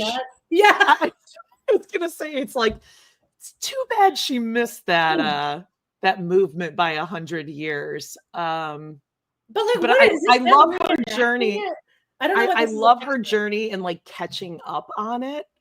I mean, can you imagine if she were chosen like this gal was when I was awkward and age 10, 11, summer before Arizona Lifeguard, where I got chosen in Colonial Williamsburg Village to knock on Benjamin Franklin's door and ask him if me and my friends could come in for a visit. My first improv moment, Amanda. Can you imagine Janelle would just be like, We got a little mini groundling couldn't. style and a blooming groundling in the audience. We can tell. Yeah. I couldn't. Holy shit! I just thought of like, you know what Janelle needs to do? Little part-time gig, maybe volunteer. She works as like a Heritage Park, like a Heritage Park. I was gonna say not a school marm. She's working in like. When I went to Heritage Park, remember we met that woman that was like lived in one of the houses and she was fully cooking a stew. Yes. She was just talking to us, but I feel like Janelle's like, she's not cooking and cleaning. She's like in the like maybe she's in like the stables. She's in the state. I feel like she's gonna like working with iron. No. No. See, Janelle would want to work in like the schoolhouse garden, but like we're not gonna let her do that. We all know what happened. Christine is Miss Stacy from Anna Green Gables. Right? Yes. Oh, here, Janelle Butter Churner Black. I'm feeling blacksmith too. I'm so glad you guys are all saying this too. I feel like she's like she's an assistant to the blacksmith. Like maybe she's like perfecting the tines on a fork or something like that. Like maybe she gets in there and does a little, ting, ting, ting. But I think that'd be her best life. I mean, she's living her best life right now, as we'll find out in a second here. What else is going on? Okay, so this is a whole thing here. God, I love her. I love her in these hats, these safari hats, bucket hats. She can pull them off. It's the last week to pick, and the strawberries were still amazing. Peyton Brown was a good sport and came along to help me. So Peyton's there, and I mean, look, say what you want about Peyton. I mean, he said a lot to me, but if for nothing other than to spite Cody and Robin, the whole family is moving over there. They will have a compound in the next 10 years. Yeah. Twin Brown compound. So Peyton's there helping out. So great. I mean, I love this. So I love just the family of it. So here on this journey, this is a great picture. That is a really good strawberry haul. I am heart eyes emojing right up there. You know what? Honestly, Janelle would shit her pants over my trees. And I'd be honored to take her leftover strawberries. I don't think they're going to last long. I think she's going to be like folding them into some pancakes, which she will obviously burn. Oh, we already know what she did. She made, this is kind of a chaotic post here. No. There's a whole lot of text here. We have been eating our fill of the fresh strawberry. This is, by the way, it's a picture of a open strawberry pie. I mean, it looks great. I was gonna say, what do we call this? There's it's a topless pie. No even edge on the pie. It is truly a pinch crust, but rustic. Yeah, it's doing its own thing. We've been eating our fill of the fresh strawberries because they have been heaven over pancakes in a bowl with whipped cream, Jody. I knew it. Fresh strawberry pie tonight. Whatever is left tomorrow morning will go into a batch of jam, homemade crust. Trying one with butter instead of shortening, and pie with cornstarch, sugar, berries, and water. Both recipes from allrecipes.com. Didn't link the recipe in there. You can find it yourself. River recipes. I love it so much. I want to like squeeze something. I knew Janelle had just found like a recipe app or a recipe site, and she's so high on adrenaline right now. This is like me with cereal. You guys, Janelle hasn't even heard of Pinterest yet. Like, can you even imagine? She probably has when she finds out about Pinterest. I mean, okay. Also, I'm thinking Janelle has been making these pies with shortening all this time, and I promise you, her shortening is as old as it's like a baking soda. She bought it with the baking as soda. Old as those boot lamps. Yeah, there is like you open it up and it has that smell, so the crust just kind of has a dank. I've never bought shortening. I've never owned it ever. I'm saying this because Janelle is like my mom with that. Carol, like we had one thing of Crisco, it remained at half full. the entire time I lived in my house for 16 years. Like, we never used it, but it was always in there. And I feel like that's Janelle. Because I don't think Janelle bakes with shortening. Well, She didn't even know crust could be made with butter, Amanda, until she went to, write it down, guys, HTTP :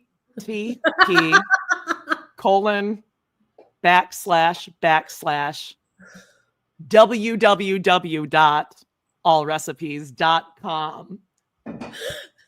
But you can search and find this yourself on your own time. All of these recipes, you wouldn't believe it. All of these recipes. Put in a couple things that it'll tell you the ingredients and the prices of the ingredients. Came from allrecipes.com. I just looked up and we have 430 people here, which is shocking that I figured we'd have like 50 people because it's Memorial Day. So thanks for sticking in here with us, guys, through all of that shit. Okay, what else? Also, Amanda, just lastly, I'd just like to say, Axel helped make that. So that was probably really cute. They let him deal with the shortening. So I will be inedible. He probably did the crust. That's why it looks like shit. All right, what else? Okay, these last two, this came out hot off the press during our last live, but as everyone probably has seen, High County Humane, probably because of the anniversary, or I assume that they probably got a huge influx of more donations since they started airing the Garrison episodes. And they waived the adoption fees again for all the cats. And then it says there's no better way to celebrate Garrison's legacy than by helping more cats find the loving homes they deserve. And then in really tiny font under this, she goes, stargazing and or traveling are strong contenders though. Great. And then, pulling my heartstrings enough. This cat from High Country Humane, his name is Garrison. I guarantee this cat got 7,000 applications. Look at that face. Amanda, if you get a boy cat, will you name it Gary? Yeah, because it could be Garrison or Gary Shirley. Exactly. Or Gary, Indiana. Sure, Music Man, one of my favorite music. Exactly. Gary, Indiana is also where Michael Jackson is from. Careful. House long. Okay, is that everything for Janelle? Oh, you put this in. Oh, yeah. So I saw this on Reddit. I don't know when this was posted. I don't care when it was posted. I don't even care what it says. It is Janelle in a Pilates reformer. Posting this unfiltered photo of me from Pilates today was a scary proposition. I've worked for years on my physical strength and stamina, and only now I'm consciously working on my core and flexibility. I'm less than perfect, and let's be honest with each other, social media can be pretty brutal. Usually there's a lot of judgment and helpful tips. Girl, I hear that. But there's power in being authentic and showing the small steps towards creating your own life, even if progress isn't obvious or perfect. Oh, who knew? I also love, I think this must be like a physical therapist's office because the posters in the back are very like the muscles, tendons, bones posters. She wants somebody who knows more what they're doing than Trainer Bob. She's still. God love her. Look at this. That's a pretty good stretch. Also, social media can be pretty brutal. That's really upsetting to hear that Janelle is saying that. Because can you imagine being like Mary or God forbid, Robin and Cody, which by the way is next. We're back, folks, with the Robin and Cody Instagram comments. Now, obviously, there's still a bunch telling them, I hope Garrison haunts you for your whole life. Things like that. But I chose ones that were not Garrison adjacent. So let's start out with Cody here. Joan Stew said, your words and actions have caused so much devastation, destruction, and damage, yet you just double down. Shake my damn head. I've never seen anything like it, and I pray I never do again. You and old girl deserve each other. Oof. Old girl. And I love that. This one, the AI thing on top, it is on Cody's thing about Mary, and it says, the search suggestion is Cody and Mary Brown's relationship. But Grumpy Girl Scraps wrote, just watch a preview for the Tell Nothing, and I can already say you're doing nothing to help people like you. Your title of the most hated man on reality TV will stand firm.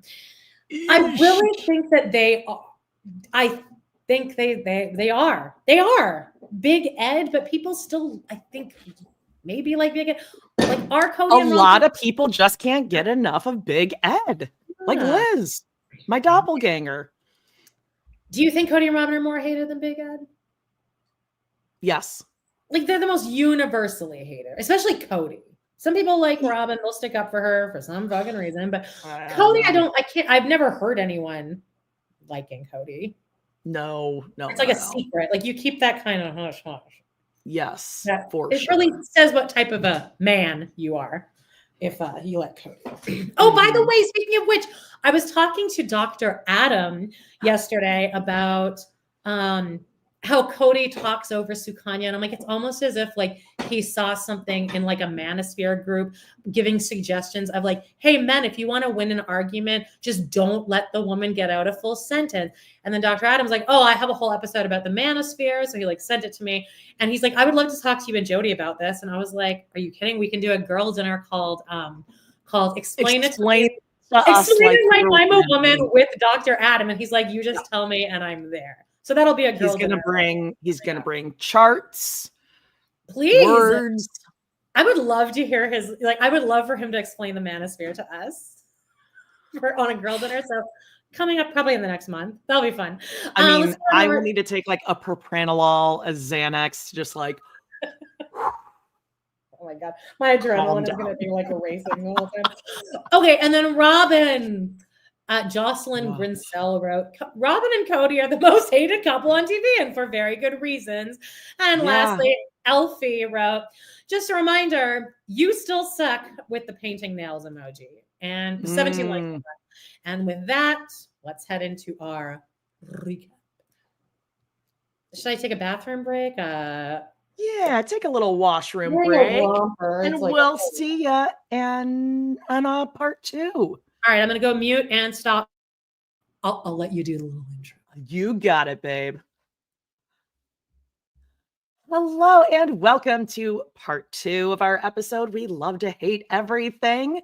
If you are new here, listening or watching, we're going to watch along the episode. We'll play the audio and give you timestamps. We wish we could play it for you, but we can't. Copyright, all that kind of stuff. Because they're so funny in the comments. We are going to watch this on HBO Max. Those of you, if you are watching along, they have changed their timestamps. So it gives you timestamps, what is left in the episode. And we are in season 19, episode 26, One-on-One, part 1. The Brown family sit down individually to discuss their past and future. As Christine says she tried to make her relationship with Cody work, he says that the wives all had the same chances as Robin. The family comments on Mary's legal divorce from Cody. Dun, dun, dun. This is one of the best tell-alls ever because they're actually, telling the truth for once. They're able to say what they mean. Well, I think our 3 exes. What? Our 3 exes, I think. Yeah. Now, there's a couple things. Clearly, Sukanya has been living in the comment section as she should be, because she clearly is like taking notes and or production was like, you need to push back a little bit. Now, that said, she is trying. I mean, I'm impressed with her, and it's got to be a terrible job to even do this. But that said, if they're going to make these changes now, this new production team, they're doing a great job. Why has it not been put out there of, hey, Cody and Robin, you don't get paid unless you answer the question? Why? What are they scared of? They're not going to quit the show. They don't have other jobs. Well, and that's the thing. Robin is still playing the same role she played in season 1, which is awful.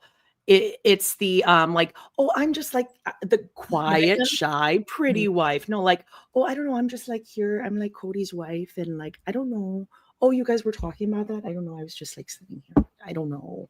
It's no, you're on the show. You go here. You go here now. And one of my favorite things is at the beginning when they're all headed to the tell-all. It starts with Cody and Robin, I think, and then they're both looking like they're about to walk the plank. And then it goes to Janelle. She's like, I don't really get nervous for these. They're just talking to a girl. And it's oh yeah, you don't have to be nervous if you're not a terrible person. if I just had to be like interviewed about like the last 6 months of my life, I would not be nervous about it because I haven't done anything horribly traumatic to anybody. Yeah. Well, and I think Mary, as we're going to hear, she says as I think she's ironing at Victoria's Victorian Hideaway. She mentions like, well, I haven't lied about anything. Yeah, I don't have to remember anything, which implies that they used to have to remember to say or not say certain things. They would all have to go in, with the same cover story in mind or the same goals in mind. And now she doesn't have to do that. Nope. I guess that makes her the devil. Okay. Sorry, I was getting the thing and I got distracted. Okay. What was the other thing I was gonna say? I don't know. We'll get to it. Cody's a monster. And, that Robin looks delicious. That's really fucking I made Adam watch that and he was like, I was just like, oh, just watch this. And he was like, what the fuck? It's fucking vile. Like, that's like, disgusting. He's like, ew. What is that? Why are they like trying? They're trying this new thing now where they're like pretending like they're horny, but like I just don't believe that Robin actually gets horny. Certainly not for Cody. She seems embarrassed by him. It's an aphrodisiac. Oh, okay. Like, who are you trying to fool? Aphrodisiac. Like I could never do Suki's job because I feel like I would revert to just doing that. Aphrodisiac. Like, I would just. Again, Suki's doing a way better job this season for sure. Oh, she read the tweets, guys. Or she watched the show maybe a little bit. She hates Cody. She fucking like. There's one moment where he's talking over her, and she just goes, like. Yep. And I mean, I get it. So maybe next year we can tell Cody and Robin, you don't. That's the only thing they care about is money. So withhold their paycheck. I don't understand why that happens. Yeah, no, you have to answer it. You have to watch the clips. Are you going to participate in your job that you are getting paid money for? You got to do it. If you don't want to do it, then you don't get paid. Okay, let me just put this. Let me get all settled here. Walter's still cowering in the corner. Okay, and I guess let's start. You ready? Yes, let's do it. All right. Let's go. It starts out by saying, at the request of the family, Garrison Brown's passing will not be discussed in the one-on-one interviews, which I think is fair. But I think that is a major pink elephant in the room is like, wait, so you're acting like this? Why you came in this mad and like, nothing has changed. In fact, it seems to have gotten worse. And I also saw on TikTok, somebody pointed out that the clapper thing, people were speculating on whether or not this is before or after Christine sued. And I forget what the answer was. Well, I think they recorded, didn't the thing say October? I think this was recorded in October. Okay, so when did she sue? I would think probably around then. Okay, because that could are you talking about like for child support and stuff? Yeah. Like, is that maybe why? Like, did she wait to sue until right before he went to the tell-all? Because he's so pissed. Like, the second he arrives. Yeah, if you guys know, let us know in the comments. Oof. September. Wait, so she sued in September. She sued. Oh, okay. Okay, so it makes sense why he's so fired up. Okay. Yeah. I kind of enjoy that now watching that. It's like, oh, my favorite part, by the way, is when Janelle's like, yeah, he's just a big failure. And then they obviously laughing, and they're like, how do you feel about Janelle? He's like, whoa, he can't.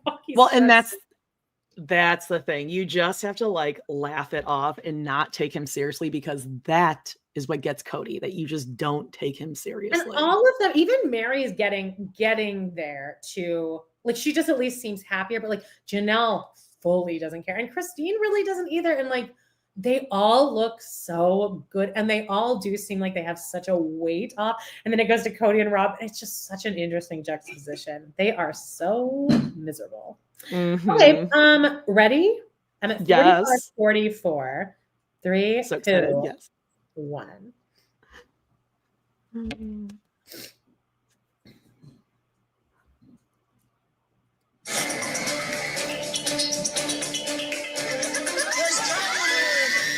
Okay, they're running into the not pond.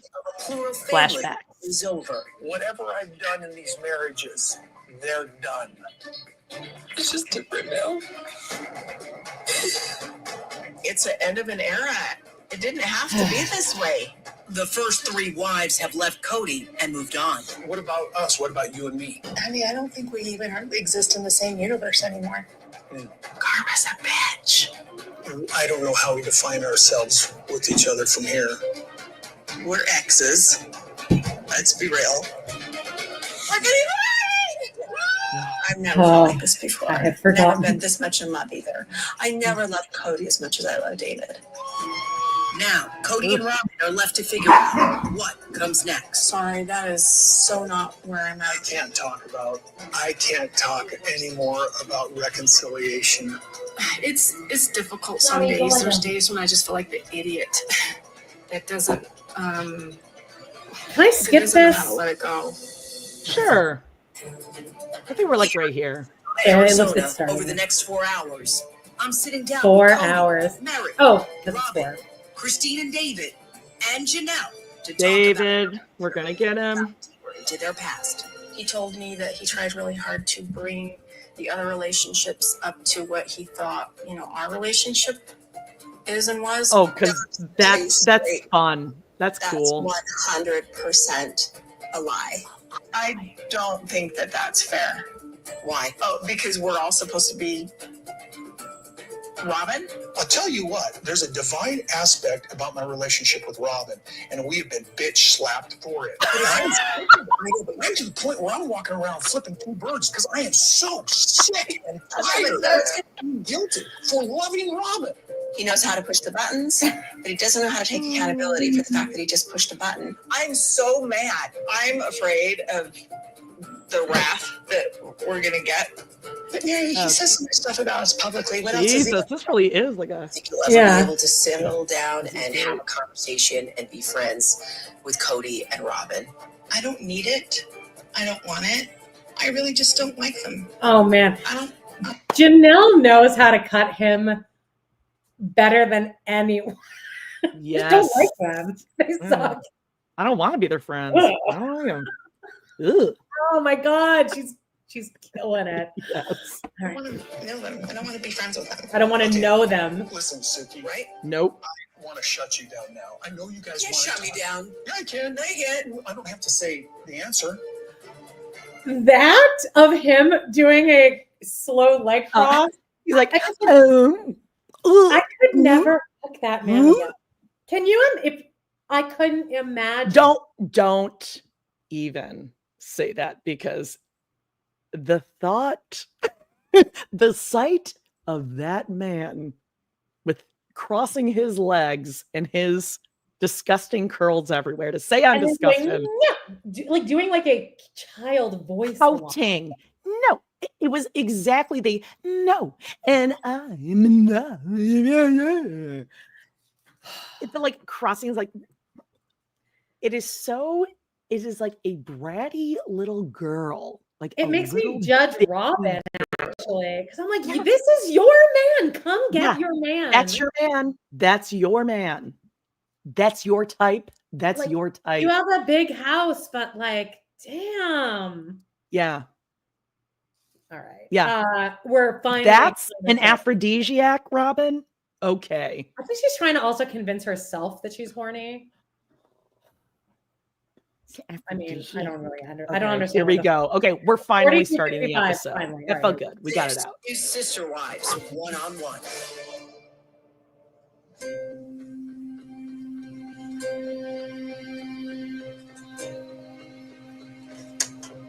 Robin and I are about to go to Sedona. We're going to hate drive this. through the canyon.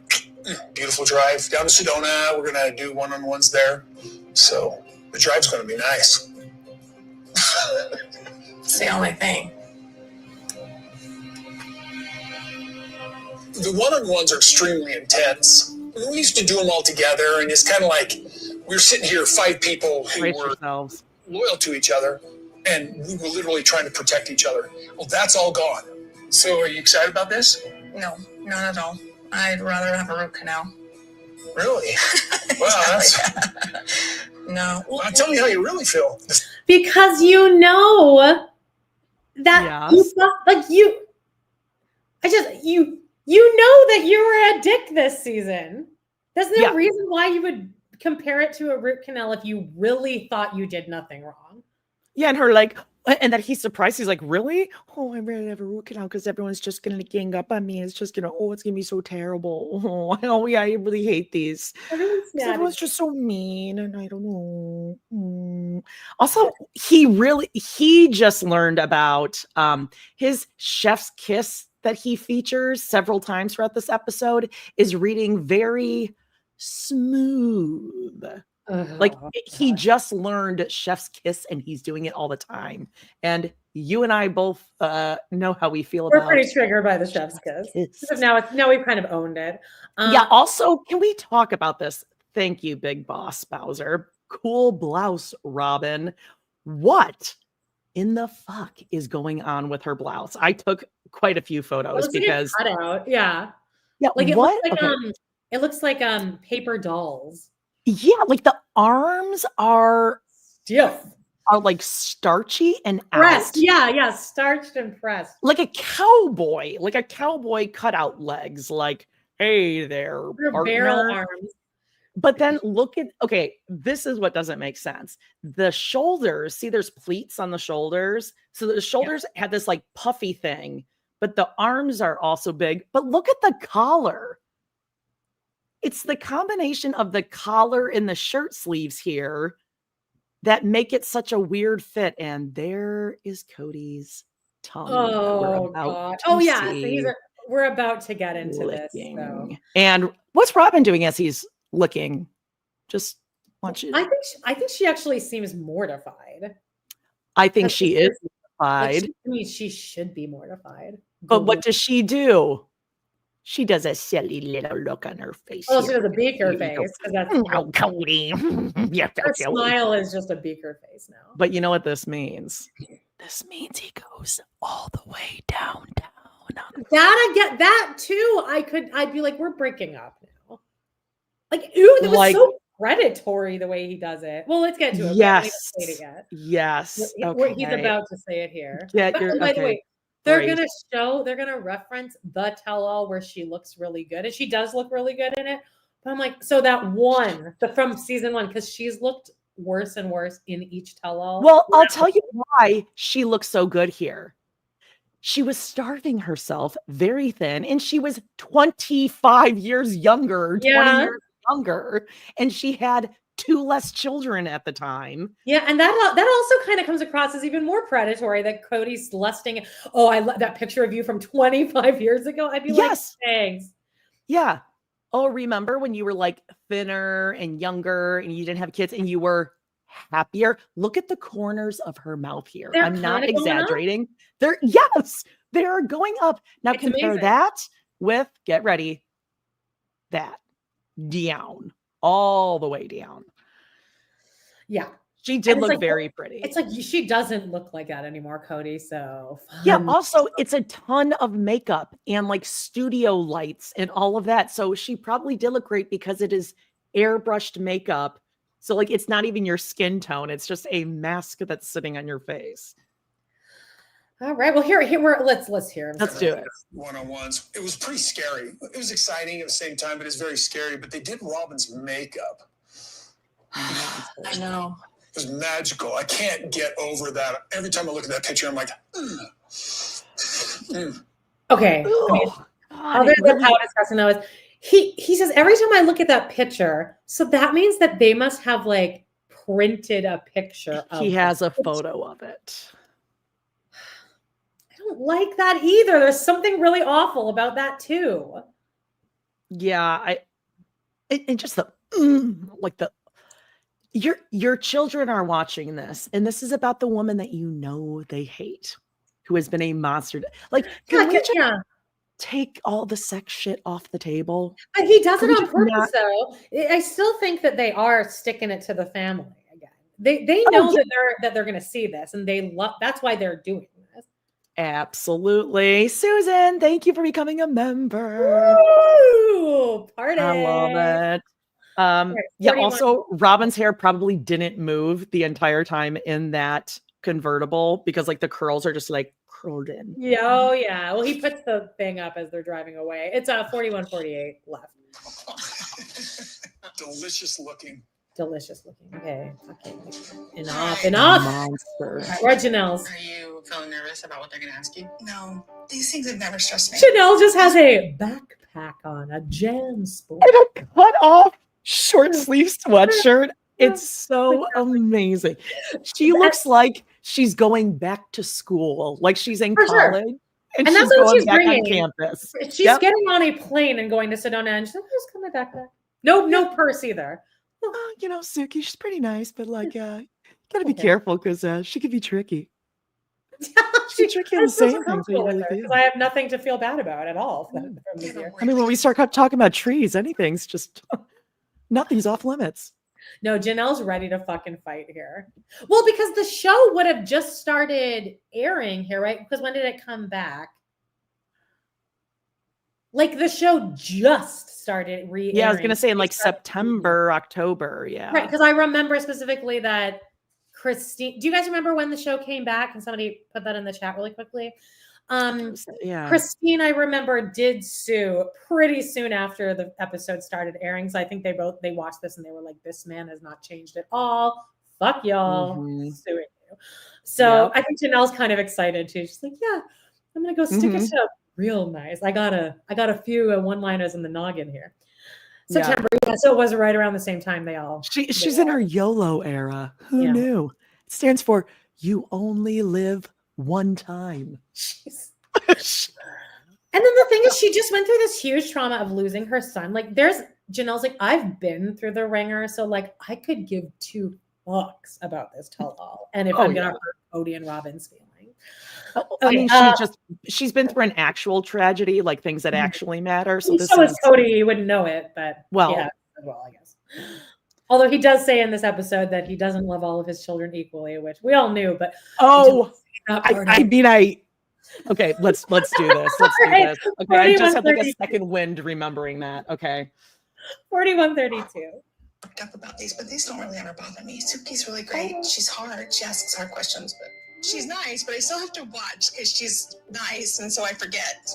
I'm just not like chatting in my front room with somebody, so I have to still think about my answers. in my front room. I'm gonna go. I'll go help. Have a good trip. She's got that big backpack. Oh, Christine. Ready to go? Okay. I'm gonna wear my pink suit. I like Now, that. when I saw this suit chilling here, I was like, "That's what you're wearing." But she looks so good in it. There was one of her outfits for her book cover. That was one of in her like press tour. That was one of her outfits that was in the running. Once again, no one was on the same memo here of what the dress code is. No, They're all dressed wildly different. Cody wore jeans though. Where we go on, we go all. Didn't say anything about wardrobe. No. 4103, David Shermer, how about? 6. I do too. How are you feeling about it? I wish we didn't have to do these. I don't like them. Bring up things that are the hardest. Yeah, I think it's hard for Christine, not because like just having to relive the fucking trauma. Yeah. Like that would suck because it's like I'm over it, but like I don't want to like watch it again because it is extra triggering. It's like and some of these things are from like 2 years ago. Right. Like she said, I left him 4 years ago. Yeah, like and we still have to talk. And since TLC can't get their shit together and bring us up to date, I'm still reliving this shit from before I even met you, David. 4054. Talking about everything in my past. You realize I left Cody like 4 years ago? So much of my life was so focused on him. And it makes me disgusted with myself. You're always here. You're always a constant. And I always know when you're here. I never knew when Cody would be around. Yeah. He like kept us always in suspense. Not really. That? Well, I knew where he was at. Totally get that. Right. There's Mary and Zona. Mary with the ironing board. On her own. Also, what's she ironing? Because she wore a knitted sweater and jeans. It looks like the burgundy Worthy Up t-shirt, the burgundy version of the blue one she's wearing. That's what she's going to be ironing here? That's what it looks like. I'm not a sister wife. My name's Mary. I'm not a sister wife. I'm sprouted questions because Is she ironing a t-shirt? Okay. who I am and what my B-roll. answers are, what my conversations are going to be. You know, people are going to say what they're going to say. No, And this you is just like gotta a go with frock or It's something. kind of like, you know what they say about when you're lying, you have to remember what you say. Like, I don't feel like I have to remember what to say and to keep a story straight because I'm speaking my truth. I'm just going to be me. Unless the catfish gets brought up, in which case you're still going to kind of skirt around the whole issue. Hey, she saved the family from someone who was trying to destroy it. That's where they're dangerous. Don't call her a victim, sweetie. Not Batman yet. Is that what the name was? I think so. Not Batman yet. 39.50. Take it or leave it. I'm ready to unmask. The Is there corgi is anything I can do to protect you from this? No, God will protect me. All right. Oh, We're protect me. and go. All right. Oh, I hated that. And go. God. Oh, they are so tough to watch. And here we are in Sedona. Let's drive through the canyon in my blouse, Cody. Let's go on a drive in my blouse. The entire trip, I can see it. It's just Cody listening to, what's Cody listening to? Probably like an audiobook. No. Right? I feel like it's not music. One? No. No, I don't think it's music. I think it's like NPR, but like men's screen. Oh, fuck. No, he's not listening to NPR. Are you kidding? Not NPR. Like, Remember by the way, for those of you who don't remember, one of the biggest selling reasons that Cody gave the family in season 13 for moving to Flagstaff was, we want to live in a conservative state, but a liberal town for us. liberal values, yeah. They'll accept Liberal us, values. but I also You see- still want to be able to be racist and misogynist. Yeah, we like don't want like gays and women and like minorities to have rights, but like let's just go to a place where we will be accepted. So that's really cool. But I can still hate everything. Oh, he's blasting Pachelbel. Oh, Pachelbel. Yeah, and then Robin the whole time is just doing this. Oh yeah, for sure. What about like something like Dwight Schrute would listen to? You know, he's got like maybe like a Metallica. There's like a single Metallica song that he likes, maybe. And that's his like I'm a badass song. Trump podcast, Alex Jones, Sean Hannity. These are all names I don't really know. I assume they're like Republican. How about like you can go your own way? No, I just don't. And I he's think just that's too loud for Robin, for Shy Gentle Robin. Radio Disney. Oh, Too happy. I don't think they like happy. Remember, Garrison came to Cody in a dream saying, "Stop listening." The to Brother Bear soundtrack. I think like maybe religious stuff. Aurora's Yeah. church. Aurora made a mixtape. Oh, yep. Aurora's Gemo. Oh, I know. I can see him listening to like police scanners. Hey. Don't talk shit about police scanners. That is one of my all-time favorite pastimes. I can see him just being like Download just a redundant scanner whirring of just static as Robin plays with her hair. I bet. Oh, hold on. The Nickelback anthology. Come on. Yeah, they would like. Or that. like Train, Drops of Jupiter. Or just Eid. blaring. Yeah. Because that Can you take me higher? Like he puts his arm out. Like he's one of those douchebags that like. Oh, has he his sings hand out the along. wind. He performs for Robin for sure, and Robin's like, "Oh, Cody." Oh my god. There's certain ones that he just sings. wait. Just him. Oh, Phantom. He puts on Phantom. I don't think he ever misses Christine though. Loca Vision. He says, "Oh my god!" I just remembered another part where he's like, "I had some respect for Mary, less for Janelle, none for Christine." Okay. Oh. God, I love Cody fan fiction so like really hours. I could do hours of Cody fan fiction. Anyone really. It's one of my favorite just games to play. 39.19. Let's do this. Cody's walking up, and we have this house on backdrop. Oh, yeah, right behind us here. Beautiful Airbnb in Sedona. You can find it.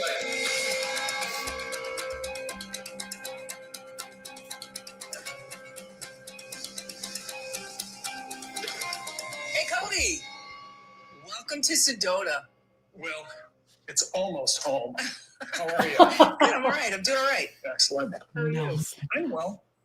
What do you think if your life could be a movie right now? What would it be? One of my favorites, fried green tomatoes. Evelyn was like, yeah, I'm like, I thought that was pretty spot on. I love her. Because she gives a Kathy Bates energy. Oh, And it is Or like- very like, fuck this. Like, I'm getting out of here. yes, I love it. It was the perfect answer. It was. They must have told them this question beforehand because that would freak me out if you asked me that on the spot. Oh, I would have no I would have idea. no idea. No clue. Something about animals, I guess. Something about like if you were to describe your last year. From my mean- last year, an episode of Baywatch where you're just like, what the fuck? Anything can happen. I don't know. Oh yeah, I guess CSI. I don't know. I'll think about that one. Yeah. 3842. if she's gonna seize her power or whatever. I like that. So you know what I was thinking about? I was thinking about Eat, Pray, Love. Oh, so yes, I could So do classic that. Janelle. Can I please do that? Will somebody follow me? Janelle. Yes, Janelle. you could totally have your own show doing Sure, that time, yeah. easily. How would you describe your life with a popular movie title? This Favorite. is Keanu crazy. Reeves and He's gonna enjoy this. and Patrick Swayze. The Presidents with the President's face when they did the bank Yeah, when they robberies? did the bank robberies. With the face. Presidents. Point Break. Point Break is the movie I think about. Broken. Point Broken. You're laughing about it. But wait, why? That's the movie that would describe your last year? Point Break? Okay. Because he saying? so now obviously I have never seen Point Break. Never heard of It's it. because Amanda, Patrick Swayze is in Point Break, and in the movie, his hair is like Cody's. Is Patrick that Swayze's why? hair is long. In Cody's mind, yeah, I guarantee. Like when people say, "Oh, who does Cody look like?" Cody thinks in his mind Patrick Swayze from Point Break. Tell me if I'm wrong in the comments. but I That's think, like yes, Cody. should Cody put, thinks like, he's Patrick Swayze. Cody exactly. should say like beautiful boy. Hey, your son passed away last year. Why don't you do something about that? No, it's like Like- who he thinks he looks like. That's not what she asked. Right, but Cody's dumb, Amanda. You Okay. forgot. Unhinged. All right. I forgot what Robin says. But you're having a good sense I of don't humor. think she answered. It's easier to have. I decline to answer. I decline. It's like, oh, you're starting off declining that softball. I guess I'm just sitting here, just like thinking about the movie. No, she would be like Cinderella, but like she's one of the fucking stepsisters or some shit. Like, She would pick a movie where she's like the victim. yes. What's the most victim-y movie? I'm that. And 37. of Green Gables, like I came and no one wanted me here, but then they allowed me to stay. Cody's Matthew Cuthbert. And she's Anne. And then actually age-wise, that didn't work out. Dare Okay. put Matthew Cuthbert's name in your mouth, so help me. 3757. Whoops. Sense of humor now. The farther you get away from Sorry, you I'm know, just grabbing a cleaner. broken. Yeah. See? Wild. Wild. Wild. Wild, of course. So Wild is basically this woman's journey. Oh, it's the Reese Witherspoon movie. Yeah, about Cheryl Streep. Yeah. So it's like her journey of like fighting herself. But like for me, I feel like it's like this beautiful story of I feel like now Mary is actually starting to worthy up. Like she's starting to finally catch up to what she's been promoting. Yeah. She's starting to get on the ass end of where she thought she was at. So And that's honestly, I think some of that may be, and this is me projecting, like her feeling good about how she looks physically. Like Mary is someone, and she's talked about this in other seasons, like when they had that awful trainer Bill, who would just body shame them, that like she's always struggled with like now her weight, but like body image. I mean, like who doesn't, right? And I think she's like feeling good. And like sometimes like when you finally lose weight or you finally, whatever it is, quit smoking, all of a sudden you're like, oh shit, I feel so much more in control of my life. I didn't have control of that part. And it gives you this like, she's finally feeling herself like she said she was feeling herself this past. By the way, somebody up there wrote Robin should be Doubt, which is actually one of my yearly. Ooh, you love a Doubt watch. Yeah. Have you ever seen Doubt? I have, yes. Do you like it? You don't seem that excited about it. No, it was a haunting movie. I mean, it's older, right? I saw it on Broadway on my honeymoon. Oh, wow. That's pretty with hot. the little girl from Step Was it an aphrodisiac? Me and Brad fought for most of our honeymoon. Shocker. Oh, weird. Yeah. So also we knew it wasn't going to work out. It was like my ex didn't even want to be in the same room with me. So like, oh yeah, I mean, same. Who knew? 37-23. So many experiences, lots of ugly and really painful and heavy parts, and also some amazing, beautiful parts. And in the end, it's just an amazing story that helped her become who she was. Everything, everywhere, all at once. Everything, everywhere, all at once. Okay, that is like a crazy answer. And it's like, you clearly haven't seen the movie and you think yeah, I haven't either. She thinks the movie is about chaos, and it's not. It's kind of about a mother-daughter relationship and just like different realms of levels of like the universe all happening at the same time. It's really not. But she hears the words, everything, everywhere, all at once, David. That's what she's hearing. Yeah. So he's like, hey, I think I'm following you there. Yeah. So, Bong Joon-ho's latest film or whatever it is. Yeah. Parasite. 3707. Oh, that's a good movie, Parasite. Oh, whoops, sorry. Chaos. And we are just busy constantly. But I love it. I was thinking about this one for you. I was just thinking about Legally Blonde. Oh my gosh. Ben, ready? Yeah. Ben, and Snap. I actually don't find that annoying for some reason. I thought that was really cute because it was so full of joy. It was cute, but like in a way, like my kids would cringe at me for this. Well, yeah, but she's being like, a mom. She's being an embarrassment. Yeah. It was cute. But also, I like that because she's calling her pretty, kind of. And she's having fun. Well, and they used to call her like princess. And so now it's like a cute thing. Like, oh, look at you're you. A bitch, you're a lawyer. Like, boss. Yeah, because she, lawyer. And everyone is bringing up at the time, like she had just like formally sued Cody. It was like, because she sued Cody. That's a good point. Yeah. That's great. Yeah. Okay. 3652. I love it. I got better. Okay. Batman Returns. If you don't die the hero, you live long enough to become the villain. Wow. Wow. That's a lot to unpack. I haven't seen that movie. I saw The Dark Knight in theaters. I'm gonna go out on a limb and like I'm gonna guess like it doesn't line up, but Cody wants to be. I looked up the cover for it. I'm guessing Cody just really wants to think he looks like oh God, what's his name? Oh my God, what's his name? Ledger? No. Christian Bale? No. Michael Keaton.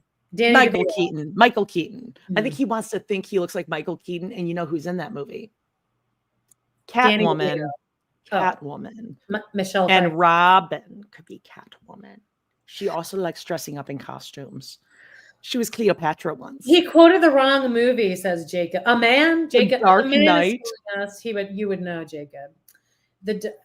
Wait, what movie is it from? He meant Dark Knight. He quoted the wrong movie. Oh, that's the one I saw in theater. Yeah, Batman Returns. Oh God, he's such an idiot. Batman Returns is the one with Danny DeVito. It was Harvey Dent who said it in Dark Knight. Oh my God. Okay. So classic. What the fuck? I mean, obviously he should have said, National Treasure. We're going to save the Declaration of Independence. When he said, wait, who's in Point Break? There's Patrick Swayze and Keanu Reeves. When he said that, my mind did kind of go to Nicolas Cage. But Face Off and Speed kind of exist in the same world to me. So, I mean, it's lateral. Yeah. Okay, 36-36. Okay. Do you feel like you're the villain? Because you are. Villainized. It's not about the villain. It's about villainized. You know, like my mouth runs fluidly. It's easy to make fun of somebody who doesn't have a filter. So no, someone who doesn't have a filter deserves to be like called on the carpet for anything, because you're not allowed to just unfiltered say whatever the hell you want. Yeah, I've learned that the hard way for sure. It's easy to make fun of someone who's not filtered. Well, yeah, because you're the history. Yeah, but this is him and Robin spent the entire trip to Sedona just like, everyone hates us. Everyone we're misunderstood. They're villainizing us. They're villainizing us. We're just a nice family. So he walked into here ready to talk about villains. Like he wanted to address that. And again, all I want Robin to be asked is, so social media. Like that's all I want to hear her talk about. Is like, do you ever check out your Instagram? What are your hobbies, Robin? Like, what do you do? Because we never ever get footage of you. A Reddit thread. Like just knowing that like they are aware. I would ask her, why do you keep your Instagram on? I would never keep that going. It's like a maybe they have to. It's like masochistic. Do you think that's why it is? Yeah, they probably have to have some sort of social media. Okay. Cody says that took the red pill or something like that on his shocker. 36-12. Truth or I go through 5 iterations of my truth and then I pick one. Well, I think that's been the problem, that there's been a lot of iterations. Get him, Sue. From you, from other people, from other wives. I mean, it feels like it's all fluid. Yeah, that's fair. Well, hold that thought, because we're going to talk about exactly this. I want to show you this clip, and then my favorite thing, the clips. Let's watch it. Yes, let's watch. See, what I like about Suki here is in past seasons when he looks at her for like approval and to laugh with him, she would laugh. And here she is like, I mean, I'm really, really impressed with her because she did a full 180 and he seems very caught off guard by it. He's he's performing like, oh, well, let's watch it. Like he thinks he's being like cute and charming and flirty. And she's like, yeah, only Robin thinks that's cute. People don't think that's charming at all. It's weird. No, we are going to watch it because this is your job. So, and you're sitting here for the next couple hours. So get comfy. 35-40. It's hard to be accountable for things that you're saying in a passionate moment. But you are being passionate about the people you love. Well, let's see what the clip's about. Or the people you don't love, as in this case. Let's take a look and I'll get your reaction. If a polygamist were to find a soulmate and have a soulmate relationship with one of their wives, I don't know what that looks like for their family. Robin's like this. I was building a family. Yeah, like looking down. I will not look. Was I in love with them? Did I have the same experience? See, even here, Mary's like looking at the clips like, Like, I don't know if she's like reminiscing or she's just like, I feel like she's thinking, it's like such a long time ago. Like, I'm away. Well, yeah, they're just rolling a clip from the season. They're not like asking you to pause and narrate them. They're having you watch that because that is the basis for the thing you're going to be talking about next. And Robin's just, I can't. You can still hear it. What's the difference if you watch it or hear it, you dumb? And it's not like you don't watch all of these episodes over and over and over and again, every day. You owe it to the rest of the family to watch it because this is all your shared jobs, whether you like it or not. So pull your weight. Yeah. The other wives actually have other jobs, so they could walk away from this tell-all before you ever could. They all have exactly. Yeah. Third, who do you think, by the way, my mom was asking me this, who do you think is the most successful sister wife right now? Like, who do you think's probably, I feel financially? I feel like it's going to be Christine because she's got the Airbnbs and she's very good at social media. God, I think it would be between Christine and Mary. I think we just don't know. I think we just don't know. That t-shirt, honestly, the t-shirts may have sold better than anything any of them have ever sold. But she's probably splitting that with Maddie. Yeah. I think the only thing that would put Janelle kind of head to head with Mary for me is that I'm sure she got like a forward on her book.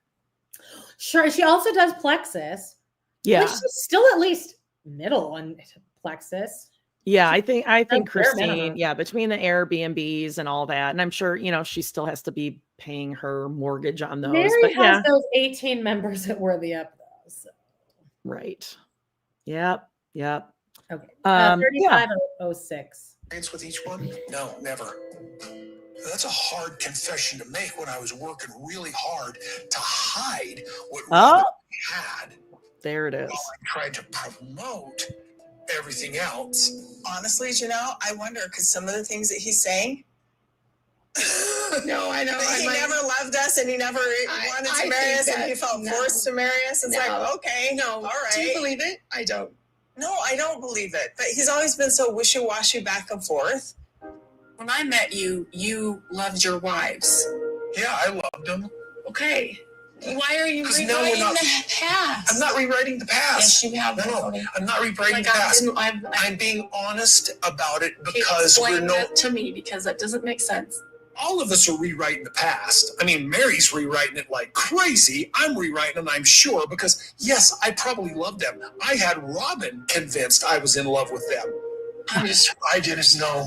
You didn't know what? What it was like to really have deep, divine love. I want to talk about, by the way, thank you, Mia. I hate that sacred cow smirk. I hate it. Yeah. It's Janelle's shade, I swear. And thank you for the super sticker.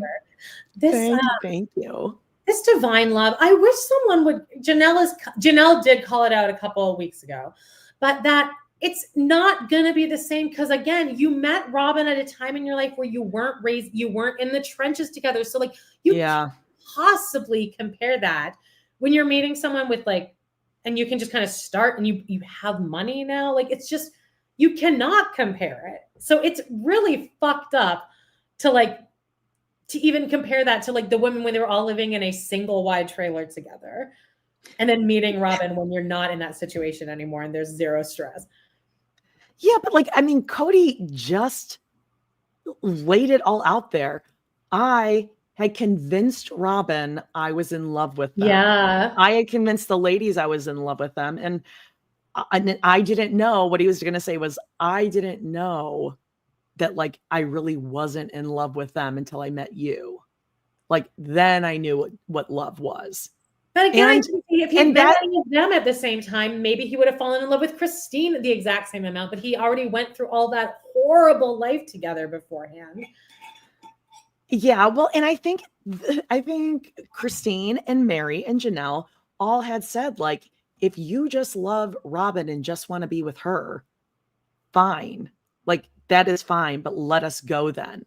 But he kept saying, no, that's not true. No, that's not true. We just have to work more. And now he's telling us like, I had everyone convinced that I didn't love Robin the most. And I obviously did.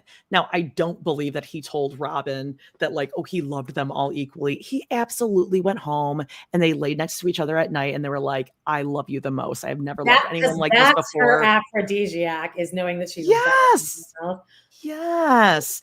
And now that like, I mean, I think this is for anyone when it is like you two against the world, right? Or you two against whatever, your family, or you two against the wives, that brings you together, right? Because you're like, okay, of course. We don't have that. And so now, like, probably just now that the three are actually gone, the novelty of the last 15 years is worn off and it's suddenly very different. This is just our Robin's life not special. She's There's just the nothing default. to compare themselves to. This is just their life, and that's it. And Robin has to compare because Robin always has to feel better than. Yeah, that's how she feels. She can't just feel good. She has to feel better. Yeah. And above. Yeah. 3358. I didn't know that. Well, I think all that's pretty fair because it's not a matter of rewriting the past. It's a matter of where I was in the breakup. I am definitely guilty of going through a breakup scenario where I was like, I never loved them. My state of mind there, it's like just the heart felt like I'm digging in my feelings and going, I never loved them.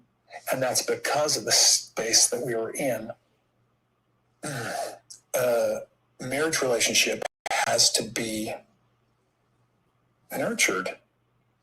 Did you nurture those relationships? Because I thought I was. I realized from the beginning, there was some affinity that I had for Robin that was significant. And in my mind, I wanted to elevate all my relationships to that point. And that's what bullshit. I was looking for.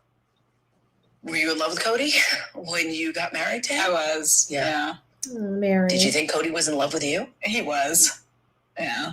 Mary looks so pretty here. She does look really Mary's pretty. writing history like crazy.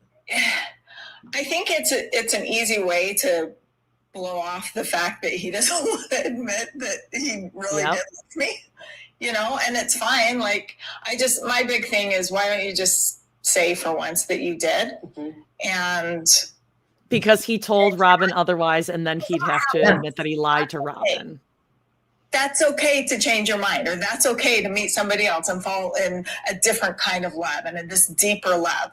That's okay. But you're minimizing me and our relationship and the fact that we started this family by saying that Mary let you have other wives. As far as saying that he never loved his wives, yeah, I feel like that was rewriting past. I feel like that's just pain talking. I feel like that's bitterness talking, anger talking. Mm-hmm. He would say things in front of me all the time. In fact, he told me that when we were courting, he actually didn't happen. Let me know quite often that he loved his wives. I think it was like a test, he said. And I was like, all it did was a lie. Reaffirmed. It was an aphrodisiac. It was an aphrodisiac because that means, then you must really love me. I actually do. I kind of see where she's getting at, and she doesn't even mean to be saying that, but I loved knowing that I'm still better than them. I loved when they said nice things about them. Yeah, he loves all of his wives, but he's out here with me, and now he loves me too, and he loves me more than that. But that's she made up that story. She was making it up as she's saying it, because she even asked a question. She was like, what did she just say? I actually, when we were courting, this one time, actually, a lot of times he would. Well, we were say filming actually. Often, that he loves his wives. And I was like, oh, no, I don't believe that story. It's a lie. It's totally a lie. No, she's a lie. I mean, this is the first time she's even spoken in this and she didn't answer that movie question. She definitely declined to answer that. All right, Mary Kate and Ashley's big adventure when we moved one time. I would love to know what Robin would have said. 3131. I was like, you love your wives. Great. You're a polygamist, so it's kind of like they're also. So I wasn't supposed to fall in love. I don't know. I think I think the tenet was to love everybody equally. Try that. Your relationship with all your children is different. Your relationship with all your friends is different. There are ones that do different things that have different fulfillments and stuff like that. It's like you find higher love, and then everybody just slaps you down for it. I'll tell you what, there's a divine aspect about my relationship with Robin. And I don't think you love your kids different, by the way. Yeah. I'm not a parent, but I assume that you Of course you don't love one more than the other. No. That is awful. I think some parents do, and I think Cody definitely does. Notice how he worded that was different people can offer you different things that you need. And I think he heard what he said about the kids thing. And then he's like, ooh, and then he's walking it back a bit by really friendships too. Right. Mechanics. Yeah. Right. It's not about what people can offer you in a relationship, you idiot. He's disgusting. I love this woman, and I want peace in this relationship. Right. I'm to the point where I'm walking so just around. do what I want and shut up. I want peace. Tired but let's get of back. being guilted for loving Robin. Yes, but you kind of contradicted yourself because How? you just How kind of did I- said because you said Let that her you fucking couldn't talk. Yeah, don't yell at her, you person the asshole. same Are we way. supposed to go? Okay, I was in Right? sales all my life. This There is was weird. always a better salesman. And Christina Am I also supposed said to you go can't. murder the better salesman because I'm so jealous that he's getting? That this is where Suki's like, What? her face is like, what are you ever fucking talking about? Okay, first of all, you've been in sales your whole life. Yeah. Oh, Sure. Okay.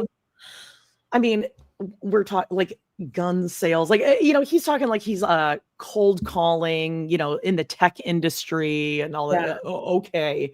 Yeah, you're hiding stuff in your trunk and in your trailer at, pop-up expos and shit like that. And like, we seen 2 signs that you sold. Yeah, you showed us. And this comparison makes no sense at all because what is it? He doesn't understand business and he doesn't understand feelings and families and kids and relationships. I mean, but again, Suki's just, I mean, the fact that Suki just let her face like go, like she rolled her eyes like right at him because it's like shut up. Yeah. You're just talking to get words out. Like you're just over talking me because I'm a woman right now. Yeah, everyone in the comments is saying like I love how that he just escalates it to murder. Like love to murder. We're going just woo all the way there. I'll murder you, sir. I'm gonna grab another drink, but I'm gonna play this. So you got it. Around Let's in do the it. kitchen. All the deals. But Christine, Let's really, get real. This is bull that just pisses me off, Suki. Actually, well, let me go to the beginning, to the end of this. Commercial. I'm trying to. Okay, we're at 29:47. Let's go. Yes. Okay, if I settle. it's been very apparent your frustrations, your anger, your disappointment.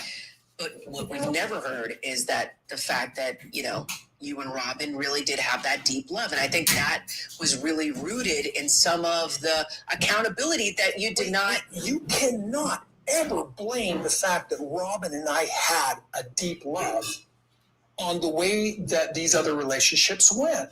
You can't do that. Not when you're in polygamy. It's not. What?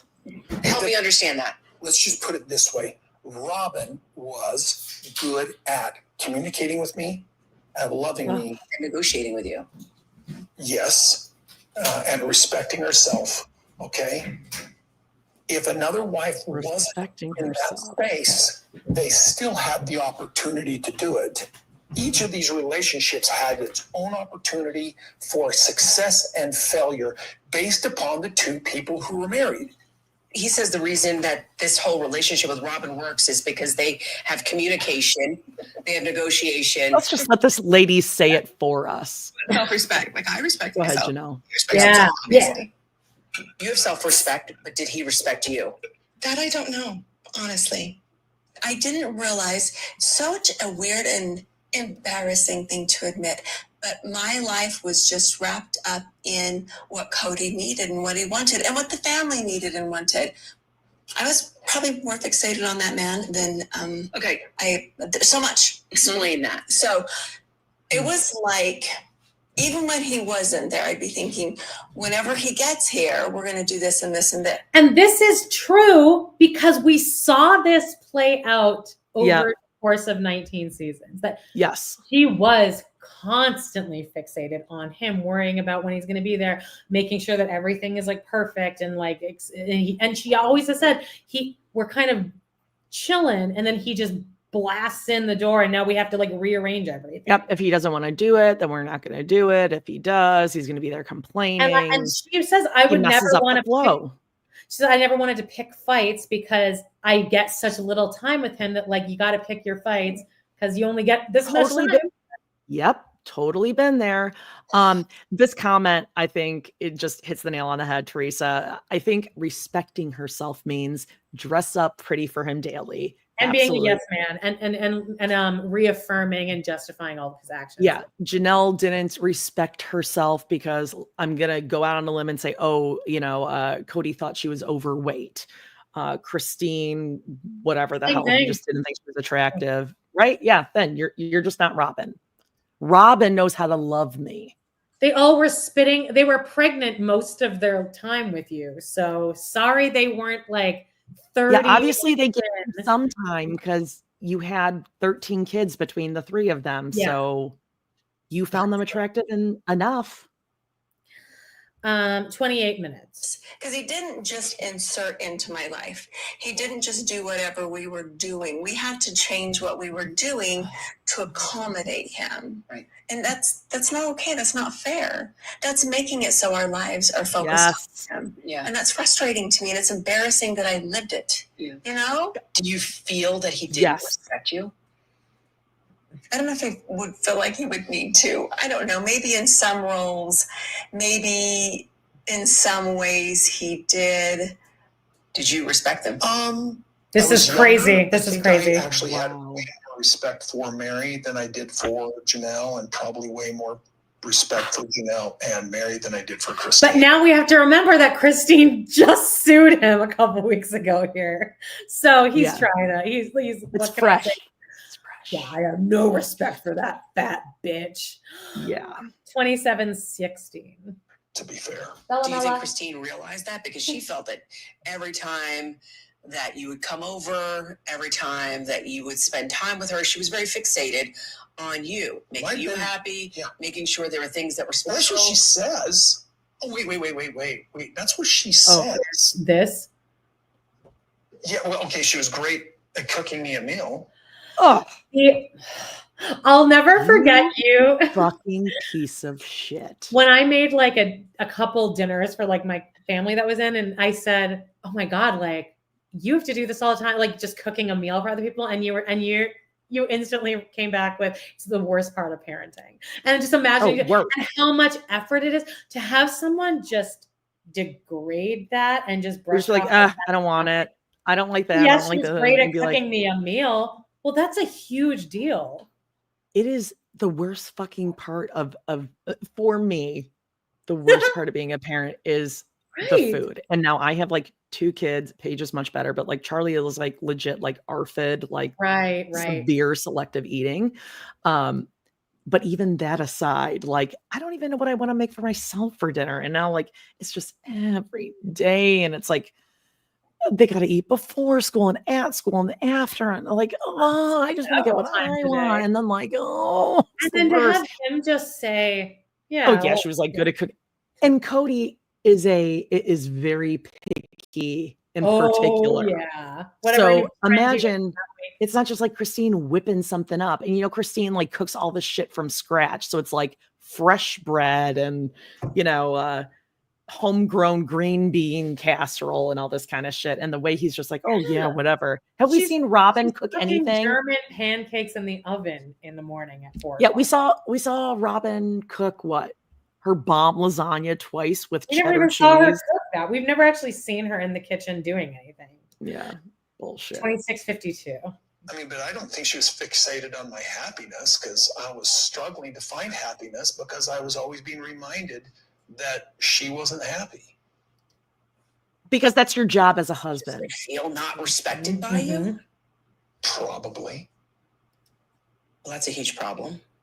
Well, I agree. I don't like that. That's hard. To think he didn't respect me. I'm hoping that there were some times when he did. That was very mature way to respond to that. Whatever was needed. So respected as the mother of your kids. Respected as a wife, respected just as a person, just as an individual. That's one of those things where you look back and you wonder, I don't know. Who raised your amazing, happy, healthy kids? Who I am now. So I found respect for myself. Maybe I just realized that he wasn't going to respect me. And so developing that on my own. Yeah. So I don't think that he always did respect me. Did you respect yourself? There were times that I didn't. No. When I was going through my darkest time, 8, 9, like when 10 you were cheating on your husband. Banana Pit got released. Yeah, I throw it up, but as we know. Yeah, now it's Liz. No one through the chat. Yeah, I mean, you did some shitty stuff, Mary. I think you could just say, like, instead of like, oh, my darkest days, be like, yeah, I made some like really poor decisions in the past. And of course. And if she should just be like, and I've forgiven myself for it. Yes. I would probably put a good. Yes. Like, okay, like, are we going to keep talking about, but she hasn't taken accountability for it. So yeah, acknowledge it. Right. You were gonna leave, and everyone would have applauded you for it. You were all eating that roasted butternut squash soup when you said, don't be surprised if one day you just wake up and I'm gone. I'll be fine. I'm not gonna be dead or anything, but I might just like leave the family. Oh God, that's an example of how she brings in energy. God, she ruined that whole trip. Oh man, we'll just get the soup. I'm at 25. I've lost 35 pounds in a week. Yeah. Okay. Me too. I don't respect myself, and I thought that I wasn't worthy. If I didn't do this, that, or the other, then I wasn't worthy to be in the family. And there was a lot of people that were placing that on me as well. And I was taking it, and I was putting that on my shoulders. This was about independent relationships. Everybody wants to make me accountable. So fired up. I'm trying to be accountable. Make everybody else accountable. I think everybody else is being accountable. I've seen this. No, I think everybody else is being accountable. Years. I think everybody else is being accountable. They were Thank accountable you. when they said, you know what, I can't do this anymore and I have to leave. Maybe you guys didn't really all grow together because of the 3 things that you had with Robin that you point just out checked to his me all watch. the time, which is communication, which is negotiation. And then Robin had self-respect. Well, and Christine didn't have self-respect, so Robin's the guilty party for making me fall in love with her. But I think this year, Cody is like really starting to realize that he didn't love them all the same way. And he didn't love them the same way as he loved you. I think for a long, long time, he told me that he tried really hard to bring the other relationships up to what he thought, our relationship. But okay, that's fine if he did say that. But Robin, you're aware that he's spending 95% of the time with you, right? So there's no way you thought that he was a conflict. That's what she will never, ever admit. That realized he was there all the time. She knew that, but she will never admit it. 24 hours in a day. I didn't know. I was with Areola, whatever. I was sleeping. I didn't know. Bullshit. And she's lying right here saying, well, he did tell me, for a while that he was like working on bringing all the relationships up to where our relationship is. Because if you remember back on Christine's porch in Flagstaff when Christine or was it Janelle that was like, yeah, like we were struggling for a while. And she's like, that was a lie. Everyone was happy. Okay, everyone was happy. I don't know what you're talking about. You should go on dates. That's a lie. He says they had a renaissance. He's going to say that here, actually. So which is it? Was he telling you our relationships aren't as good and I really am working on bringing him up here? I thought you were under the impression everyone was doing great because they were going on dates. So what, like you're lying. Which one was it? Roll the fucking tape, you guys. God, I feel, Robin, it would actually feel really nice. Just maybe try telling the truth for one tell-all. You would feel like so good afterward, I think. No, she likes being the victim. It just serves her. Yeah, it served her entire life. 24-21.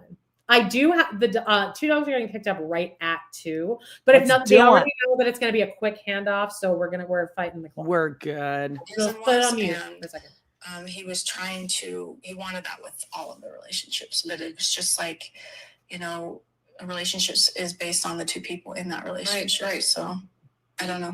Oh, He said he tried to between them up to the level. So, and I also thought Cody didn't talk about his other relationships with Robin. Huh? Robin said that Cody didn't talk about other relationships with the wives. Well, then Janelle's like, he leaks like a sieve. I knew everything. But he would definitely tell a lying liar. Okay. Communication, the level of. No, I'm just going to tell you straight up. That's 100% a lie. No, we know, girl. We know. That was not the truth. He was not available, nor present, nor accommodating to make that happen. He said that before, and I'm like, when is there time to do that? There was not time or opportunity or willingness to make that happen. That is just not true. Absolutely not.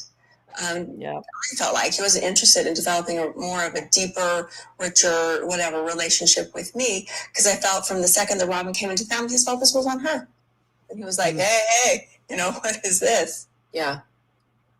But Cody did share with me that when Robin came into the family and he was experiencing this divine love, this special love, that he wanted to raise every wife up to that level and share the same experience that he had with Robin. Would have been nice if he communicated that back then. Mm-hmm. Maybe that's revisionist history now too. Is Heinz like, well, I tried, I wanted to, but they just didn't want to come along.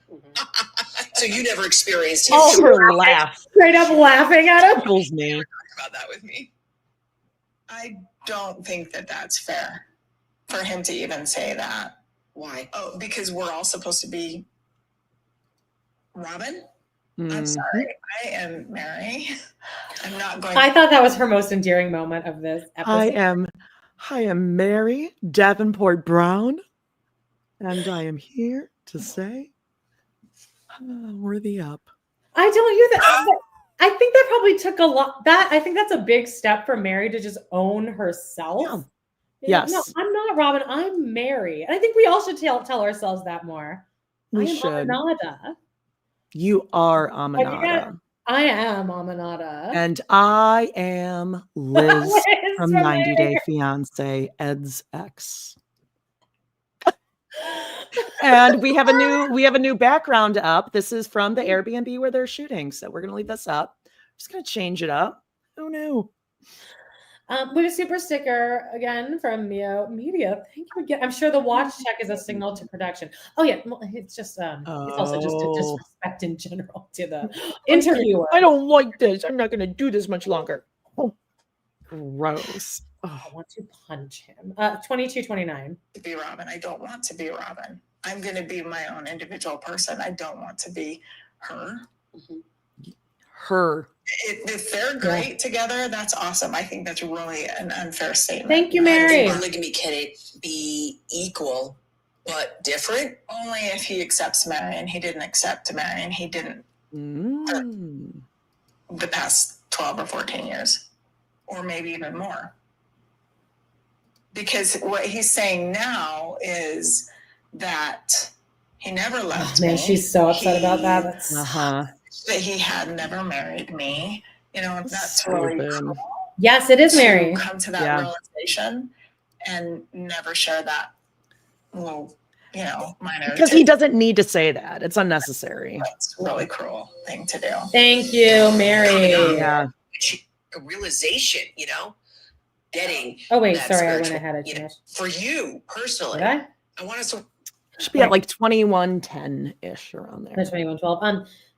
Kara Berry said, and she's actually coming on in a couple weeks. In 2 weeks, yeah. She said that it's nice to see Mary, not nice, but like in all the Garrison episodes, that Mary does her like laughy thing where she's kind of putting up a wall and she's like, she's too nervous to really like show herself. So she laughs a lot or she tries to make weird jokes, but like she was feeling such a raw emotion there. And it made us like her more. Cause it's like, she's like a real person in there. Yeah.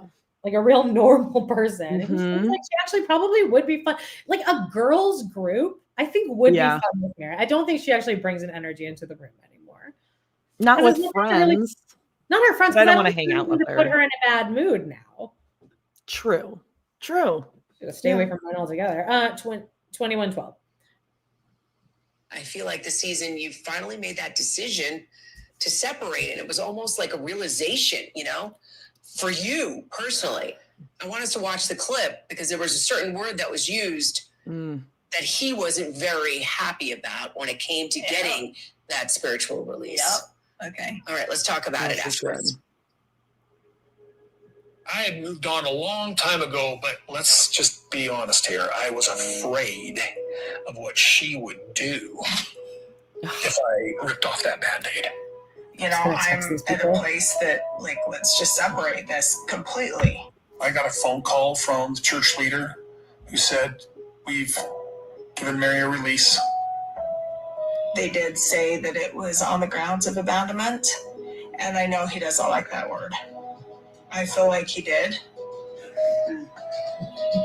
Mary and I, after that divorce, left Robin and went to dinner together after we'd signed that paperwork. I gave her a special ring, symbolized something special for us. And we probably went home I mean, I'm just like going, okay, what? Like, we're not breaking. Again, we saw the episode. You and Robin secretly had your own like wedding date. Like we saw Robin and Cody don't seem to realize that we've seen it. Why don't they get that? Yeah, I remember the highs and lows of all 4 of these people's marriages more than I remember my own.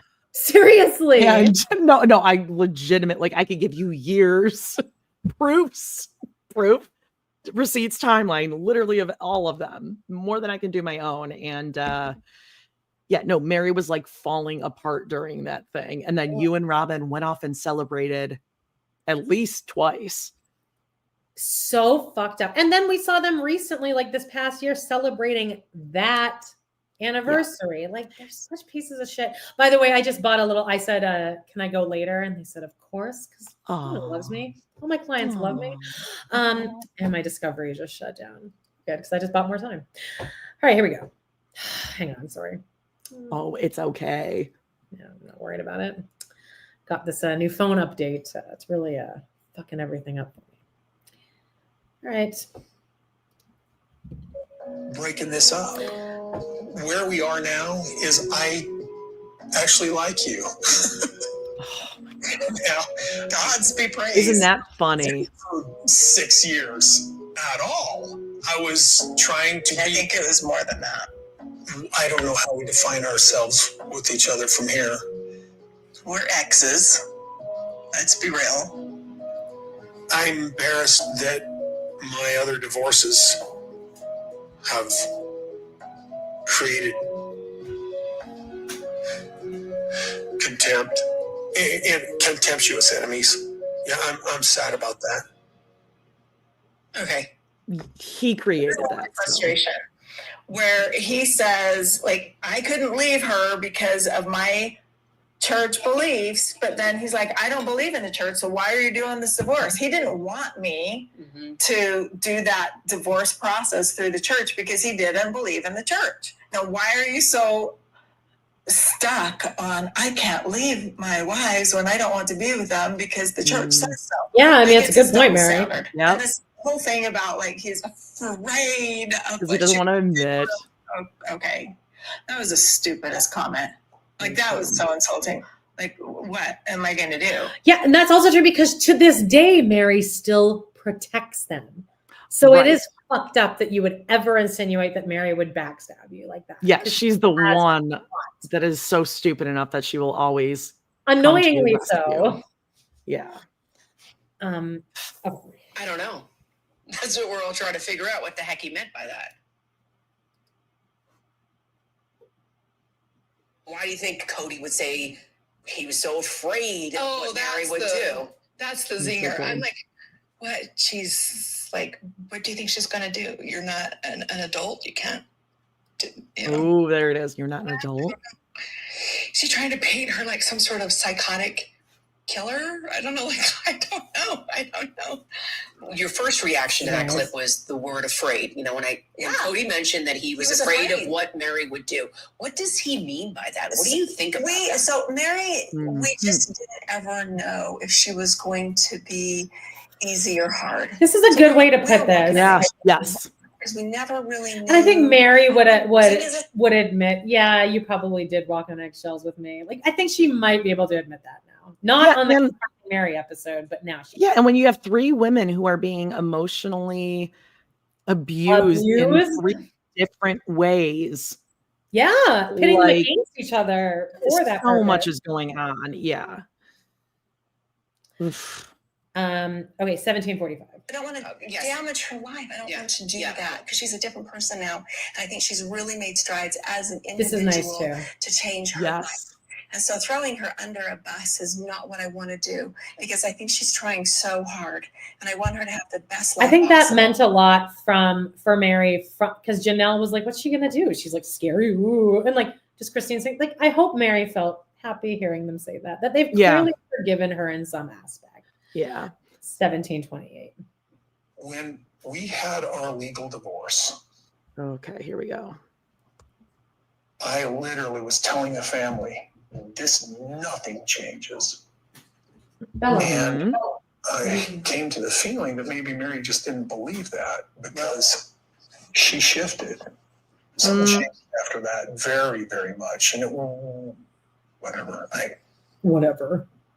You and Robin changed. I want to protect Mary because we are friends now, and I am sick of being asked. He wants to say the catfish, but you were abusing her long before the catfish, so you can't use that as an excuse. No one is incredulous about the catfish except you anymore. Yeah, like we can't.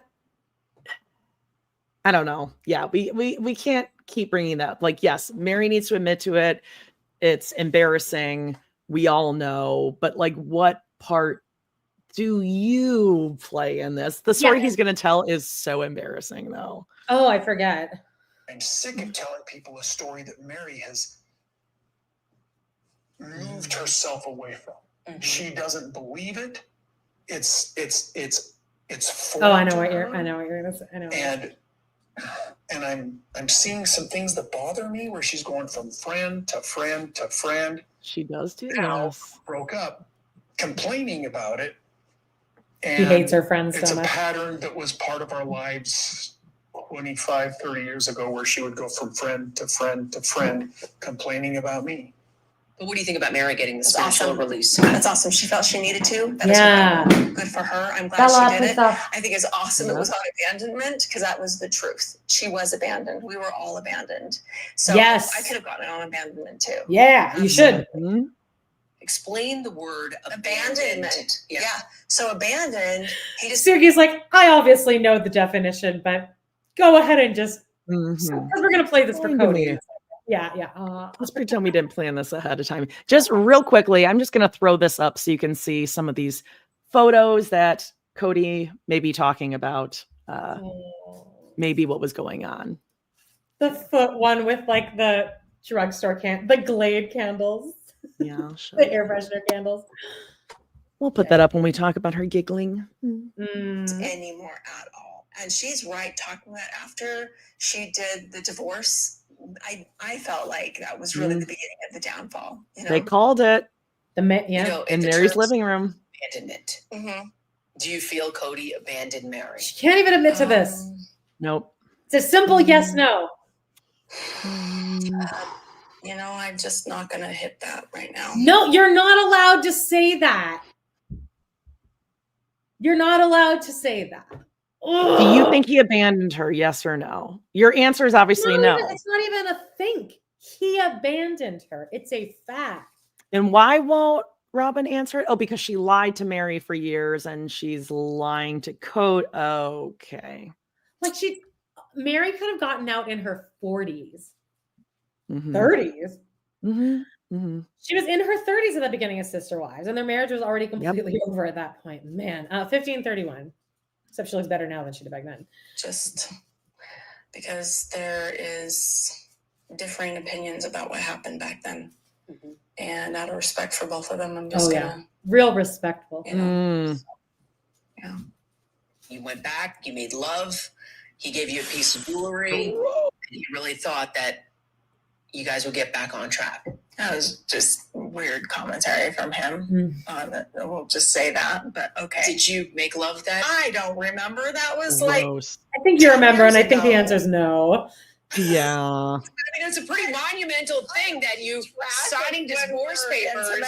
And why is he? Listen, we made an agreement like early on that we weren't going to talk about bedroom stuff, and he just keeps bringing it up, and I don't talk about it. Like I think Is Mary wearing the same shirt here that she is in that one that you just had up? Wait, let me see. I just had this one up. You had the one of all of her sexy stuff. Look, the stripy. Oh, shirt, yes. the Yes, same yes, yes. shirt. So she kept So that. shirt. lower That's- right corner. Yeah, Okay, now lower right throw up your corner. most recent.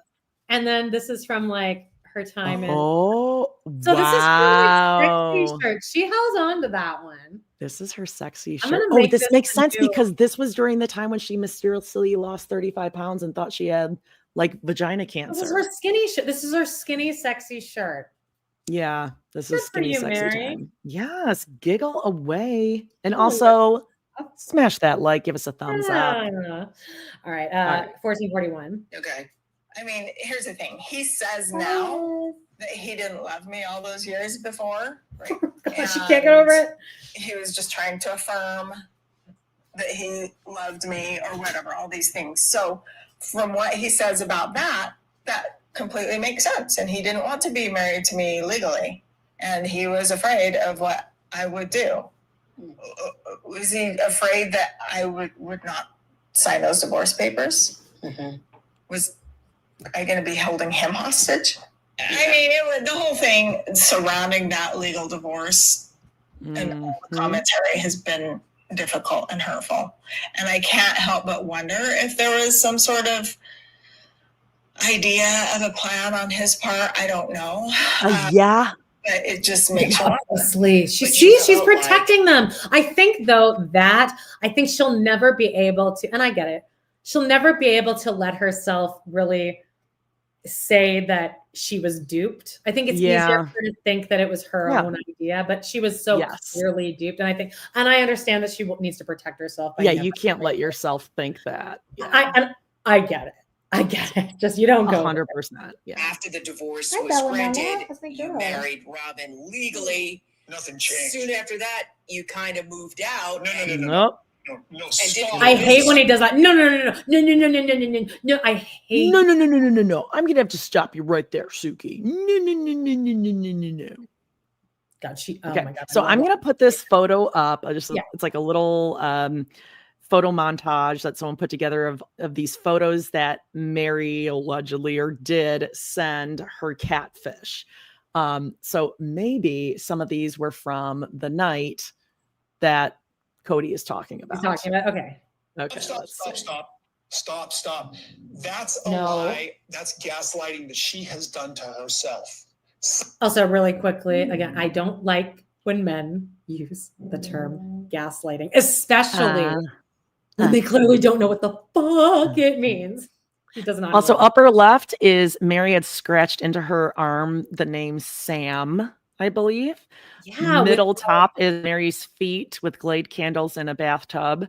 Top right is Mary texting someone while they're like out to eat. Bottom left is Mary on FaceTime laughing with someone. Middle bottom is that banana. Not in her mouth. She's just presenting the banana. Big it is. And then bottom right is Mary and her clear blue eyes looking right at you. I mean, it's just so it's pretty humanizing, I feel, of just like that was her in a very vulnerable moment being like, I look sexy here. Like it's just like we should why I even tell my own kids, you do not send or do any sort of photos like that. You will regret it. It I just had one last night, Jody. Goes away, Amanda. Well, I look great in those. I don't send something unless I look like so good in it that if it got released, I'd be like, yeah. Oh, great. All right, guys, settle down. We're getting, you did good. They did good. Okay, 1329. Something happened and I was kicked out of that house. I was laying in bed at night refusing to leave our house. And something was going on that I will not speak of anymore because I've spoke of it enough and she has convinced herself it never happened. I love her. She is my friend. We have moved different directions. I'm not willing to talk about it anymore. Go to the old episodes.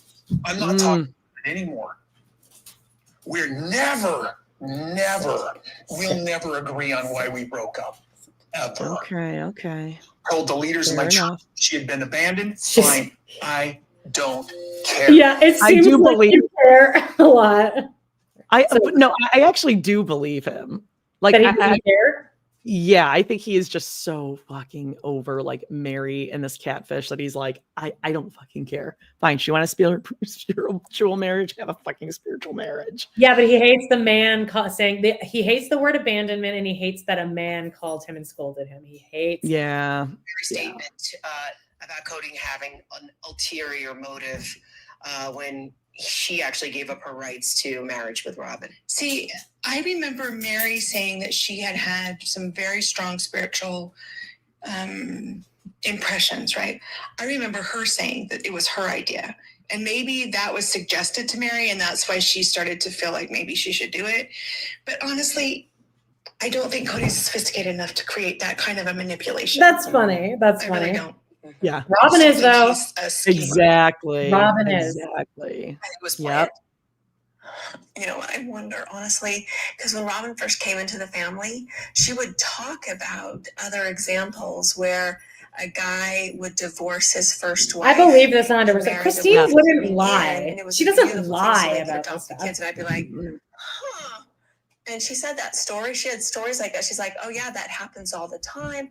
I've seen that happen in numerous things. And I believe her because Robin does that in the Talking Heads. I've seen it We happen. talk about that all the time in our episodes. We're like, okay, Robin, who? Where? What You state? don't have friends. What and city? you didn't What really group? grow up in polygamy. You were like the other family, basically. Yeah, you were the mistress that you got vagina daddy every weekend, just Anson like Ellis, working a you magic. and your kids got Cody every weekend.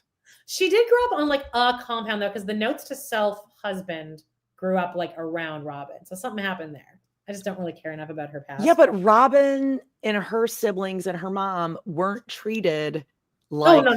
a sister wife. They were, remember, her parents They were had a the Robin. honeymoon marriage. She was her, cool. favorite Those customer. two.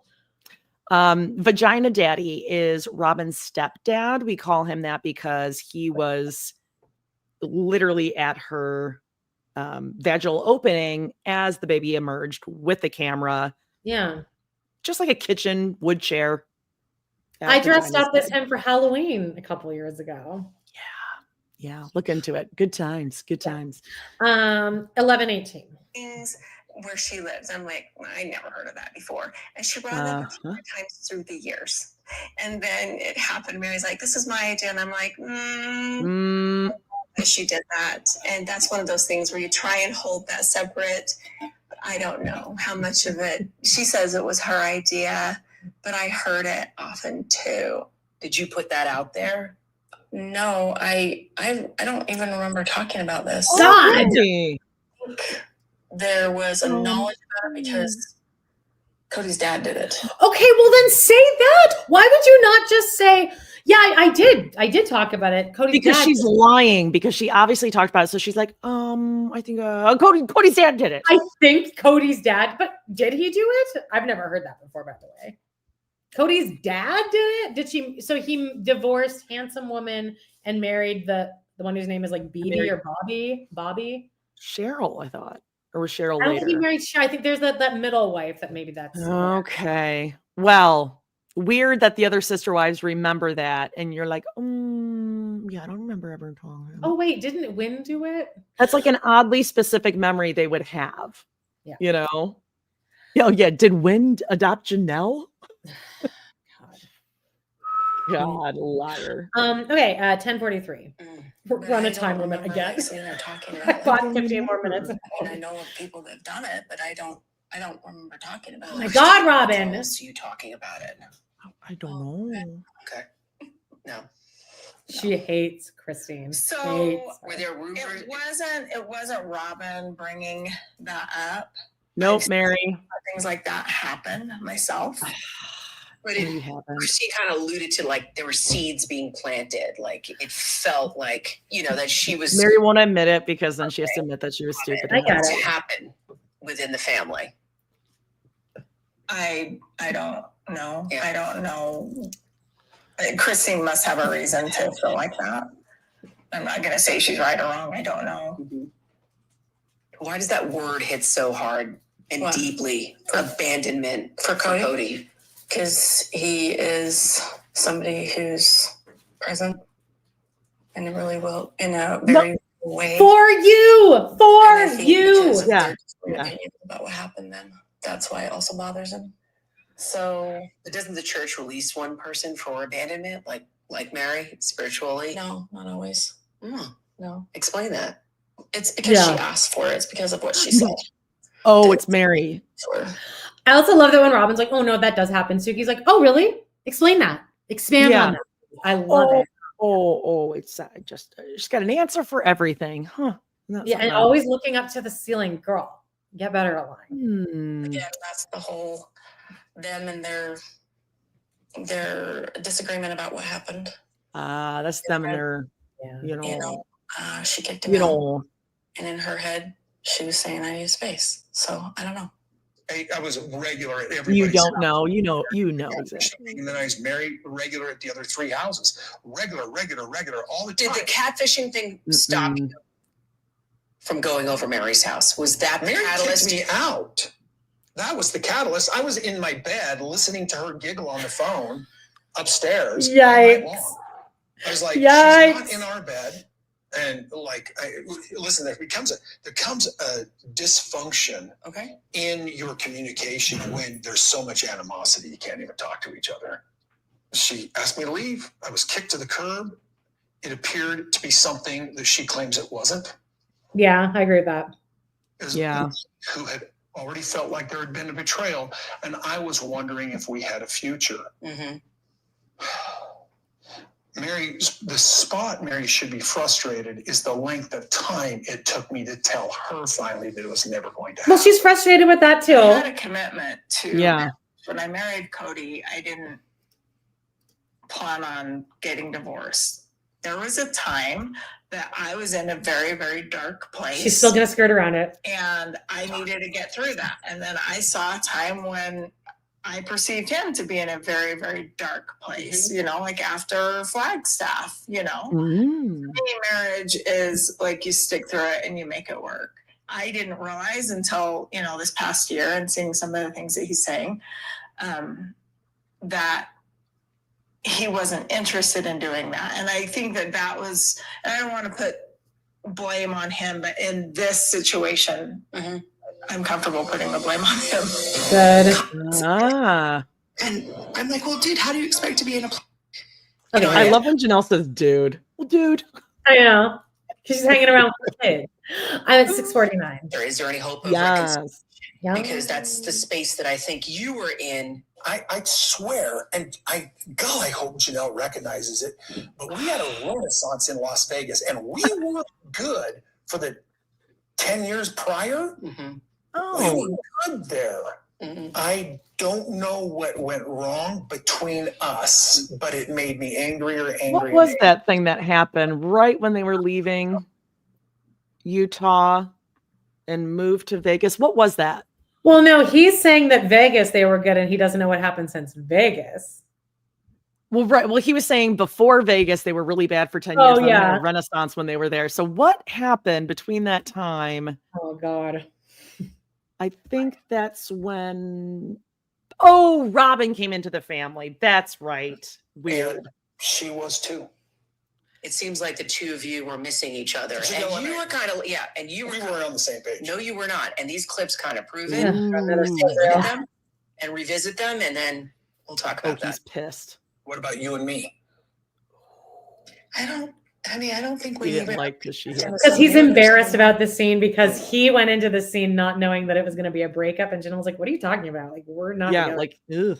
Yeah, I'm good. Many conversations where I've said, "It's done. We're done. We're not compatible," and he's agreed, and he's like, "Yeah, it's really sad." Janelle's smiling ear to ear, rewatching herself. The reason is because laughing. She's laughing. I'm telling you my heart's truth. Got a smirk. I want to be the one that's accountable for breaking up. He wants a wife that acts differently than I do. Robin. Yeah. So, Robin won't look at the wives. She'll look up when Cody's on, but not the wives. More distractions won't help us here. Okay, then if I can't talk freely, then let's just leave it as I don't really want to. This happens every time the kids talk to him about Robin, or I talk to him. It's like he just doesn't want to go there. That's his sacred cow. She's perfect. Don't dare talk about her. And I'm like, well, dude, how do you expect to be in a plural marriage with me if you have this person that you worship? Like, there's a bias, and I don't want to do that anymore. This is Cody eating his omelet and red wine. Janelle has Either time of the day, it's weird. Because I don't feel like I ever would be on a equal playing ground.